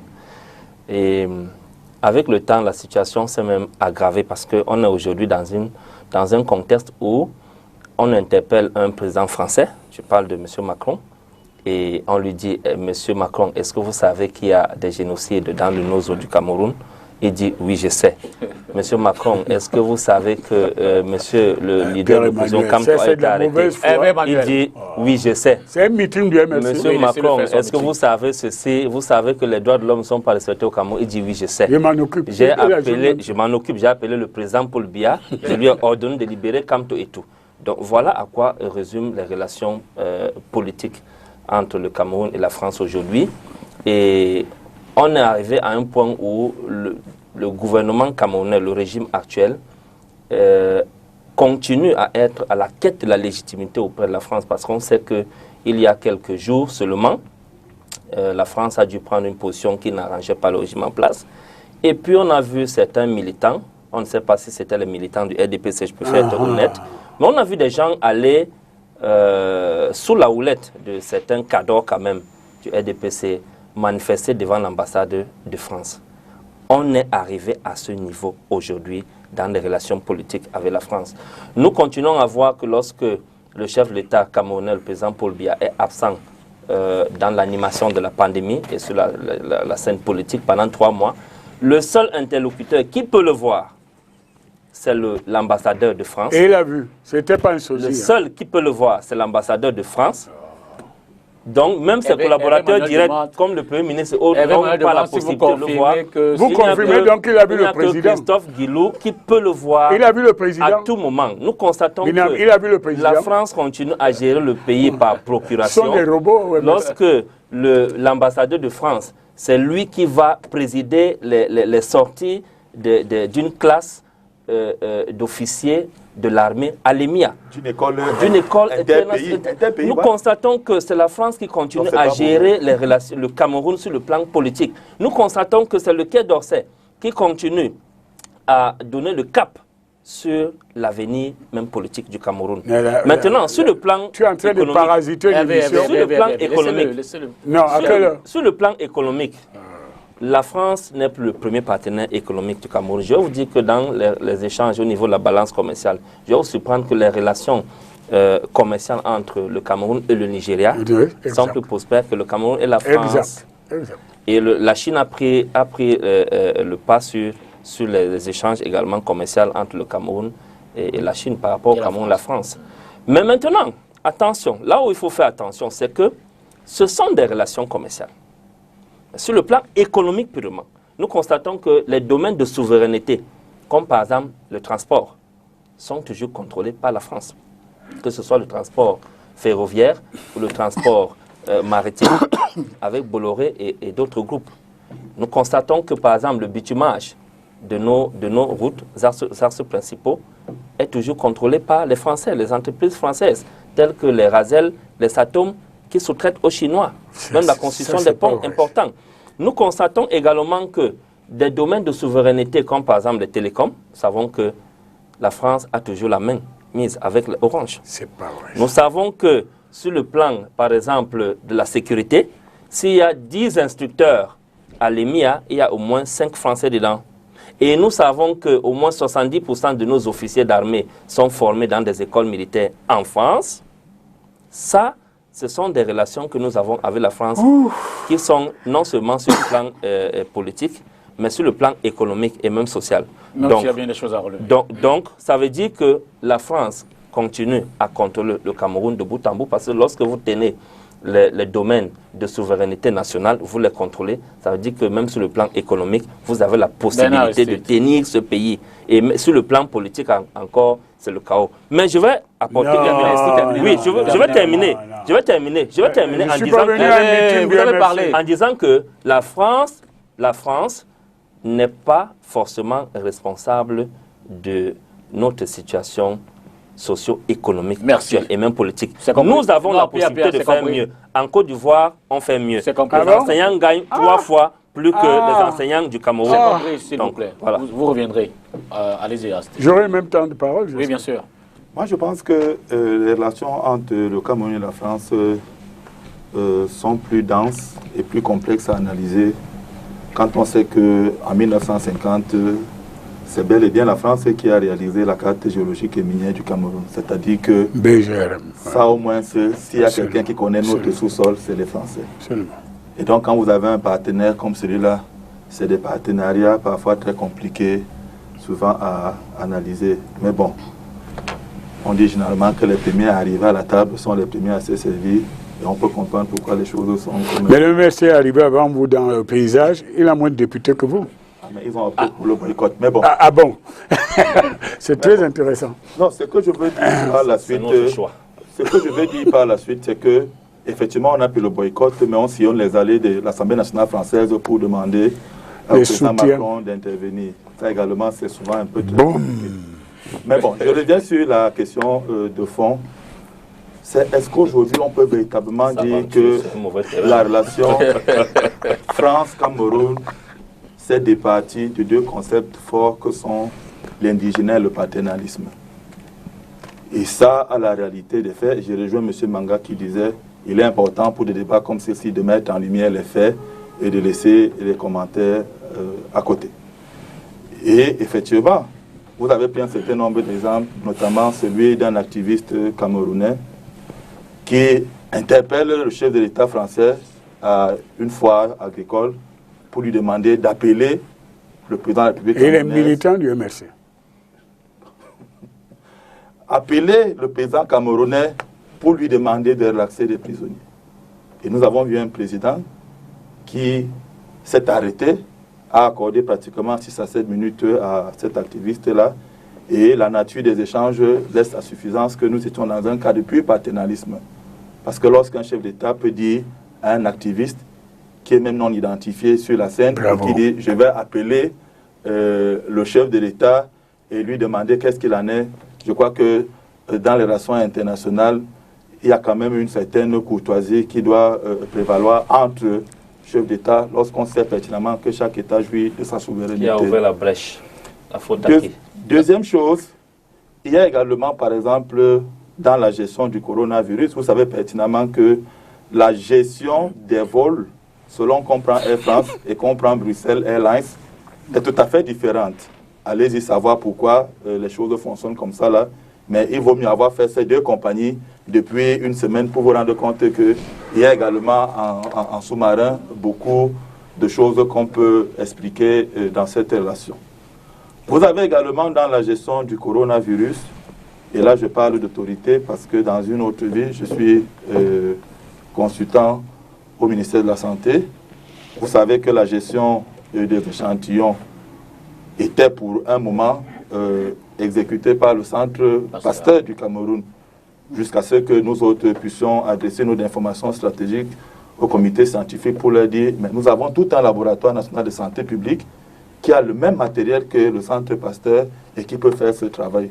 Et vous voyez depuis un certain temps la fluidité avec laquelle on arrive à accéder à son résultat lorsqu'on a été prélevé dans le cadre du coronavirus. Mais ça n'a pas été facile pour qu'on arrive à ça. Comment on peut comprendre qu'une structure ait le monopole alors qu'au niveau national, nous avons un laboratoire qui a été financé à coût de milliards, mais qui ne bénéficiait pas de cette prérogative dans le cadre de la crédibilité que vous lui avez donnée. C'est un débat important, ce que vous dites. Voilà. Nous avons également dans ce qu'on appelle la coopération. Je peux vous dire, mes premières années au ministère, j'ai toujours à la mémoire un coopérant français, croyez-moi, qui était quelqu'un de très médiocre, mais qui était là au ministère et allez voir combien coûtait son salaire. Disait-on, moi je ne suis pas en train de remettre la faute à quelqu'un, moi je présente les faits pour qu'ensemble on arrive à se poser la question, est-ce que nous sommes dans une démarche paternaliste ou bien nous sommes dans une démarche de collaboration mutuelle. Donc je peux prendre un certain nombre d'éléments comme ça là, pour qu'on arrive à la conclusion qu'il y a encore fort à faire au niveau des États africains, notamment le Cameroun, lorsque nous sommes dans des contextes où la légitimité de ceux qui nous gouvernent n'est pas portée par le peuple. Et donc, vous avez toujours obligation de rendre compte. Vous vous souvenez, les résolutions du grand dialogue. Je suis allé rendre compte. Vous comprenez la difficulté qui est la mienne, moi, anthropologue, lorsque je vois quelqu'un qui a 87 ans aller rendre compte à quelqu'un qui a 40 ans. Du point de vue anthropologie négro-africain, ça pose problème. Généralement, c'est l'enfant qui rencontre... C'est une interprétation fantaisiste. Même si vous avez enlevé cette fois son contexte. De son contexte. Généralement, le rapport était, le président Macron m'a demandé de l'informer, de lui rendre compte. C'était ça la phrase. Et je crois que les mots ont tous les sens. Et l'aîné Emmanuel Combe, qui sait la valeur et le poids des mots, sait ce que veut dire rendre compte à quelqu'un. C'est-à-dire, j'ai été mandaté et on me demande de rendre compte. Attendez, il faut restituer quand même. Bernard, le président français... Monsieur député. Non, vous êtes en plein meeting. Ne m'empêchez pas de modérer. Il faut qu'un corps retrace les faits tels qu'ils sont produits. Le président français m'a demandé, est différent de je suis allé en compte. On est d'accord. On est d'accord. Ce sont des faits. Même avec Pindi, c'est la langue. Et il me semble que sur le principe, ce compte rendu pouvait être fait autrement. C'est-à-dire que les résolutions auraient pu être mises en forme dans une note d'information stratégique transmise à l'ambassade de France qui, par courrier diplomatique, aura envoyé ça. Ce qui a été fait. Ça également, je crois que dans des relations non paternalistes, ce serait le pouvoir le plus évident. Merci. Mais laissez-moi chuter. Pour dire qu'aujourd'hui, il est important que nous ayons une nouvelle classe d'acteurs politiques. Parce que même ceux qui aujourd'hui revendiquent à UEADIA cette première place de leader de l'opposition, on voit le pied des grues qu'ils font autour de la France pour qui solliciter l'intervention de la France. On parle du curé de ta paroisse. Vous reconnaissez quand même que le MSC est leader de l'opposition. Ah non. Mais comment faire pour être leader de conseillers municipaux? Vous le reconnaissez, de l'abondance du cœur, la bouche parle. Vous le reconnaissez quand même que le MSC est leader de l'opposition. J'ai dit, je parle bien français qui se prétendent. Parce que je crois qu'en matière politique, il y a des indicateurs qui permettent de dire un certain nombre de choses. En autre terme, en 2025, leader de l'opposition. Que le MSC est leader de l'opposition. Non, jamais. Vous l'avez dit. L'abondance du cœur, la bouche parle. Terminé. Je crois qu'il y a des faits qui sont sacrés et qu'on ne peut pas nier. C'est que vous avez aujourd'hui des éléments factuels qui, dans la science politique, permettent de catégoriser les partis politiques. Donc, je sors de cette entourloupe qui nous a servi, parce qu'effectivement, lorsqu'on a un post de 40 000 vues, parfois acheté, ça donne forcément le titus d'être... Voilà. Merci. Donc, moi, je vais chuter pour dire que nous avons aujourd'hui besoin des acteurs politiques qui prennent sur eux le courage de couper ce cordon ombilical avec la France. Parce que qu'on veuille ou non, le nier, le couloir de l'Assemblée nationale, ce n'est pas la chose, la plus facile, mais il va falloir y arriver. Et vous savez pertinemment mieux que moi que il y a 7 ans par le passé, un Singleton, député d'un parti politique, n'a même pas pu lever la voix à l'Assemblée nationale. Henri Manga, Cameroun-France. Recommençons. Nous sommes une date historique, le 14 juillet 1789.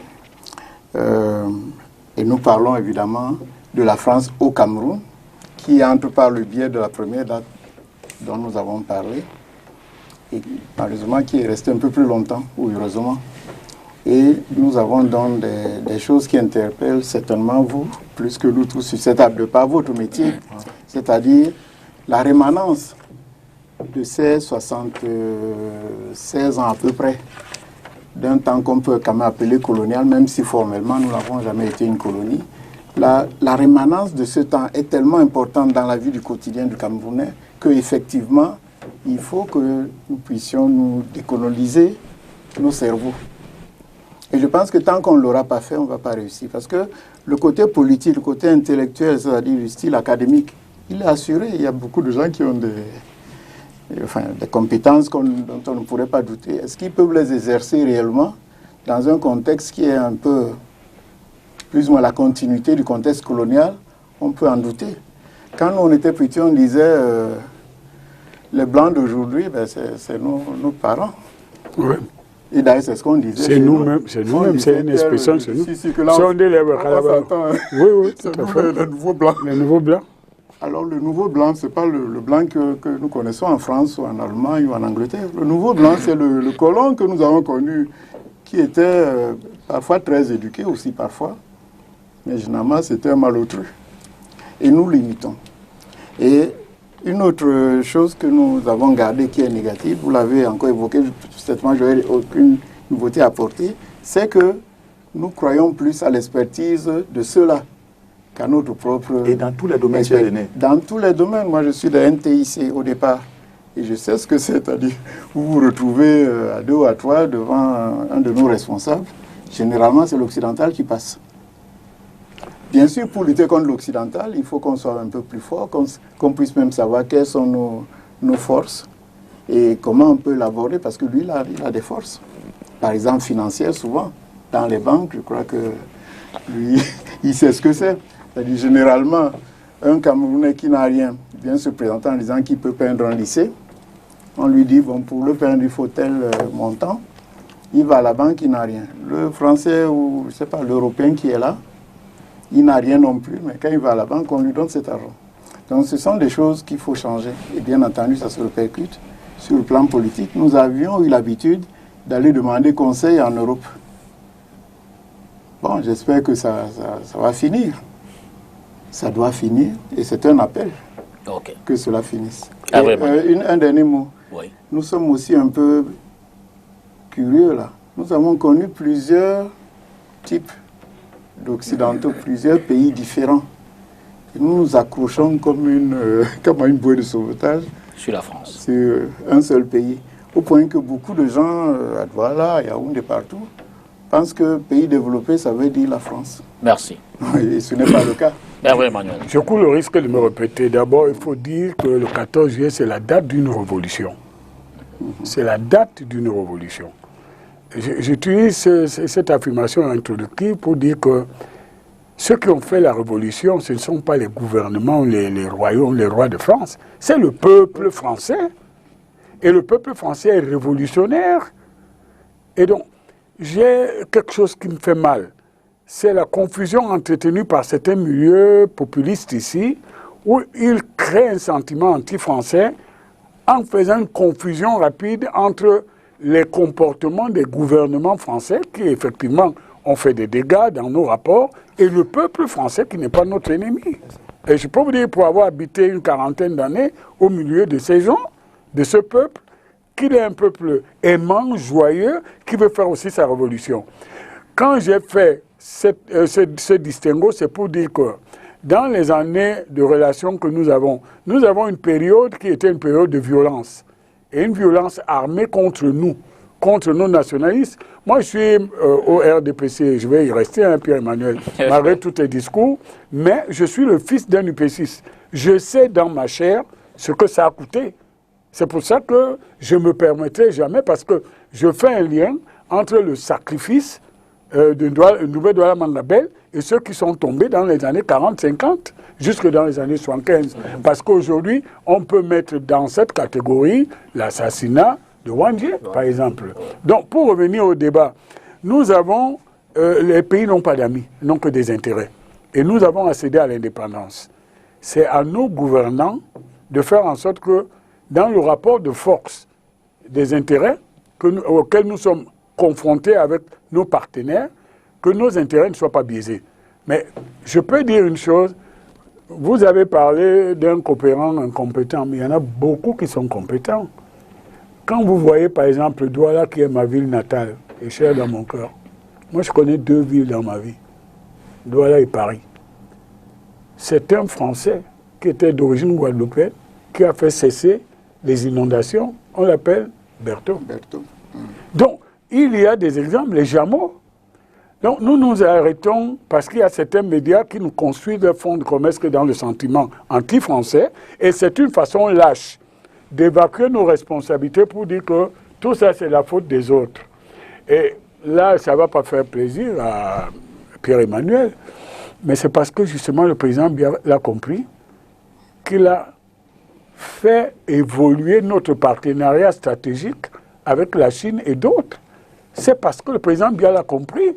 Et l'histoire est une évolution. Vous avez vu comment mon cousin qui est à côté de moi, parce que nous, les Sawa, c'est-à-dire Bassa, lui, d'ailleurs vous aussi, nous avons un lien. Mais nos relations doivent évoluer dans l'intérêt bien partagé. Vous comprenez? Donc, de la même manière ici, les Sawa crient quand il s'agit de faire nombre vis-à-vis d'autres, ils pensent que les Bassa sont des Sawa. Mais quand il s'agit de choisir les adjoints au maire de Douala, les Bassa au canton Bassa n'existent plus. Vous avez à travers de la gorge. Donc, mon frère Manga et moi... Ça revient dans 5 ans. Hein? Donc, je dis... Cette histoire de maire de la ville, France... Pas concerné. Non, c'est un exemple que je pense. Non, Ce sont mes amis, non? Nous commettons des erreurs qui coûtent cher parce que c'est un sentiment. Et le sentiment se construit. Si j'agresse ces jeunes compatriotes qui sont mes frères, ils ne vont pas oublier. Il ne faut pas que je laisse le sentiment de l'arrogance, de la violence, de la brutalité. Je dois intégrer notre intérêt bien partagé. Quand je l'ai dit, c'est pour dire que la France elle-même, dans ses pérégrinations politiques, elle a souvent des gouvernements qui sont arrogants, méprisants, paternalistes. Elle doit évoluer pour construire cette sérénité. Plus d'Africains parlent plus français que les Français eux-mêmes.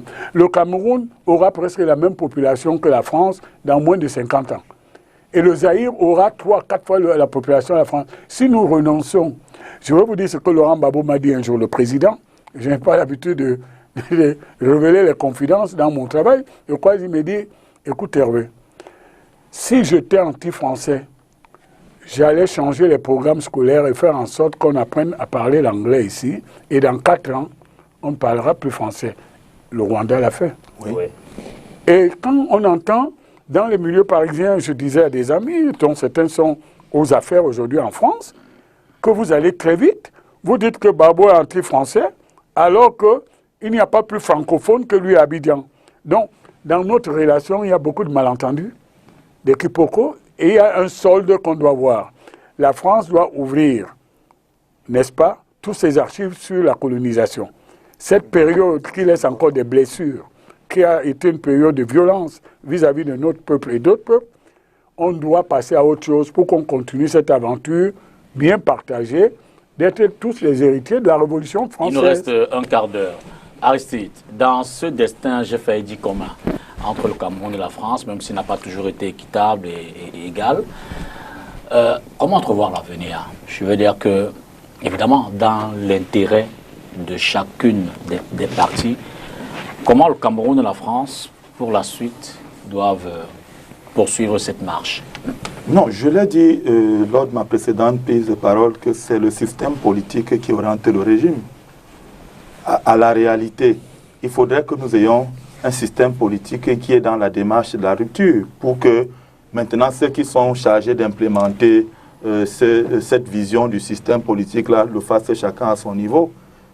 Et donc le challenge aujourd'hui, c'est nécessairement la montée en puissance d'une nouvelle élite politique qui est résolument tournée vers la modification ou tout au moins un certain un certain détachement, parce que c'est davantage de détachement.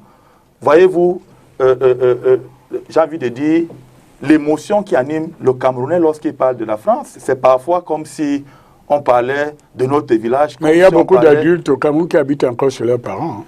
C'est le même comportement. Oui, c'est le même comportement, mais là nous sommes sur le plan politique. Et donc il faudrait aujourd'hui que, 60 ans après, qu'il y ait un changement de logiciel. Et ce changement de logiciel, qu'on le veuille ou non, c'est que nous acceptons déjà nous-mêmes d'abord cette décolonisation mentale, parce que c'est le premier chantier. Regardez par exemple dans nos grandes surfaces commerciales ici, le rapport que le Camerounais de Douala avec, je tais le nom, un supermarché français et un supermarché camerounais. Très rapidement, on va vers le supermarché français parce qu'effectivement, il y a encore tous ces chaînes mentales-là qui nous font croire que je suis évolué, je suis émancipé, je vis bien parce que j'ai porté une veste française, parce que j'ai consommé français, parce que je marche avec... Parfois, il y en a qui arrivent même à se vanter d'avoir avec un plastique. Le casino. Le casino. Ça, on le voit. C'est une prison. Et ça, on le voit. Et donc, il y a donc ce travail à faire qui doit nous sortir progressivement de cette colonisation-là. Et la deuxième chose, c'est le peuple. Parce que tant que nous avons des dirigeants qui n'ont pas pris conscience que si vous avez le peuple derrière vous, aucune puissance occidentale ne peut vous renverser, nous n'allons pas arriver. Et c'est ça le problème que nous avons aujourd'hui, que ce soit au Cameroun et dans d'autres pays africains, où vous avez des cultures fortement ancrées, que sont par exemple la polygamie chez nous, et la monogamie. Je peux peut-être me tromper, mais Laurent Gbagbo l'a cru. Hein, non, mais qu'on en soit arrivé aujourd'hui à avoir une même pesante qui nous impose d'autres manières. Mais il faut bien qu'il y ait des gens qui croient, qui en meurent même. Merci. Parce que c'est de ces morts-là que forcément nous aurons un avenir radieux. Maintenant, pour conclure, le débat était tellement riche et dense qu'en la réalité, il ne donnait pas place à ces petits invectives, RDPC, MSC, PCRN. Donc je vais très vite, rapidement fermer cette page-là et demander aux Camerounais de retenir une chose, c'est quoi? Nous avons besoin de nous connaître. Ça, c'est très important parce que c'est ensemble que nous allons relever les défis auxquels ce pays fait face. Je voudrais vous faire partager la compréhension des relations France-Cameroun. Qu'un téléspectateur qui nous suit très souvent depuis la France et dont il ne veut pas qu'on révèle le nom. Ça fait rien qu'à se cacher. Il dit le pays d'Afrique où les Français réussissent le mieux. C'est où? Le Cameroun. Non, il s'est trompé. Il appelle ça le Cameroun. Non. Pour définir en le Côte pays. d'Ivoire, au Gabon, ils font plus d'argent. Il faut voir le nombre de Français qu'il y a dans les vols qui viennent de Paris. Pierre Emmanuel, À ce moment, oui. quel destin pour la suite? Bon, ça fait également, ce serait également en guise de fin du débat pris sur. Ok. Je tiens d'abord à dire à mon ami et frère, M. Bitouga, qu'il y a un proverbe chez le Bassa qui dit que lorsque les éléphants bagarrent, ce sont les herbes qui souffrent. Aujourd'hui, nous avons 2 éléphants sur le plan politique au Cameroun, le RDPC et le MRC. Je n'ai pas l'habitude souvent de parler sur les plateaux, je n'aime pas parler du PCRN et puis des autres partis, formations de l'opposition. Je n'aime pas parler du leader du PCRN, Kabarbi, c'est un frère, c'est un aîné qui se débrouille. Vous êtes des anciens associés d'ailleurs. Donc je n'aime pas souvent entrer dans ça. Quand on se retrouve sur un plateau, concentrons-nous sur le RDPC, c'est un conseil. Donc, maintenant, l'avenir entre la France, entre la France et le Cameroun est tel qu'il faut un nouveau leadership. Un nouveau leadership, je parle du côté camerounais, parce que pour ce qui est de la France, c'est tout bénéfique que si nous ne renversons pas la tendance, eux, ils vont continuer à tenir le bout. Donc, il faut un nouveau leadership au Cameroun. Nous avons des institutions fortes. Même notre régime politique n'est pas si mauvais que ça. Mais maintenant, il faut un nouveau leadership. Le nouveau leadership doit changer le cap. Le nouveau leadership, parce qu'il y a quelque chose qui est quand même incompréhensible. Nous savons qu'aujourd'hui, il parlait par exemple le cas de Casino et puis des groupes comme Carrefour Market qui viennent d'arriver. Nous savons que les Chinois ont beaucoup de commerce à Aqua. Mais vous pouvez imaginer qu'il y a certaines entreprises qui font dans les BTP, qui lorsqu'elles émettent un bon de commande, on t'oblige d'aller à Bernabé, par exemple. Ça veut dire quoi? Ça veut dire qu'il y a un problème de mentalité. Bernabé appartient aux Libanais. Il y a un problème de mentalité. La mentalité est telle que ce n'est pas parce que la France a de très bonnes relations commerciales avec, ou bien est premier partenaire. Le premier partenaire aujourd'hui, c'est la Chine, avec le Nigeria et autres. Mais dans la mentalité camerounaise, il y a toujours cet emprisonnement qui nous amène à comprendre. Il faut qu'un nouveau leadership naisse et rompre cela. Voilà pourquoi nous pensons que le mouvement pour la renaissance du Cameroun, depuis quelques années aujourd'hui, est en train de fixer le cap de ce nouveau leadership. Un leadership qui est capable de s'asseoir à table avec ses partenaires politiques, économiques et de discuter sur l'avenir de nos relations bilatérales avec nos partenaires et multilatérales. Hervé Emmanuel, comme quel destin pour l'avenir, France-Cameroun, le MRC aussi gros que le RDPC? Écoutez, nous sommes 2 États indépendants. Et le Cameroun, son peuple souverain, le peuple camerounais, a donné 72% de voix à Paul Biya, qui est son représentant légitime et légal. Tout le reste, c'est la gesticulation. Excusez-moi, puisque j'ai quand même les diplômes de sciences politiques aussi. Le chef de l'opposition, c'est celui qui représente le groupe le plus important qui n'est pas au pouvoir à l'Assemblée. Ce n'est pas le chef de l'opposition, ce n'est pas les gens qui vont casser nos ambassades, qui gèrent le ministère du bavardage, des églises de réveil sur les plateaux de télévision, et puis des organes de base cybernétiques et médiatiques qui ennuient les gens et désinforment les Camerounais. Il faut quand même qu'on soit sérieux. Et si nous voulons faire évoluer, et c'est la volonté que nous avons partagée, nos rapports avec nos partenaires, et particulièrement la France, nous devons avoir, y compris des leaders de l'opposition sérieux. Nous ne devons pas avoir des troubadours, des gens qui évoluent au gré des démagogues.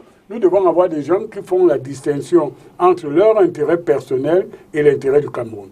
Au moment où vous nous donnez l'opportunité de le dire, c'est dire que oui, dans cette relation, elle a parfois donné le sentiment d'un jeu d'attrape-couillon ou trompeur, mais c'est la nature des rapports de force à l'échelle internationale. Tout à fait aussi. Et tous les jours, le président Paul Biya rééquilibre ses relations.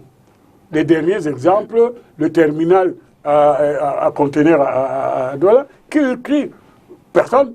D'ailleurs, vous ne verrez jamais un militant du RDPC aller prendre quelqu'un infecté parce qu'on l'a nommé ministre de la Justice en France.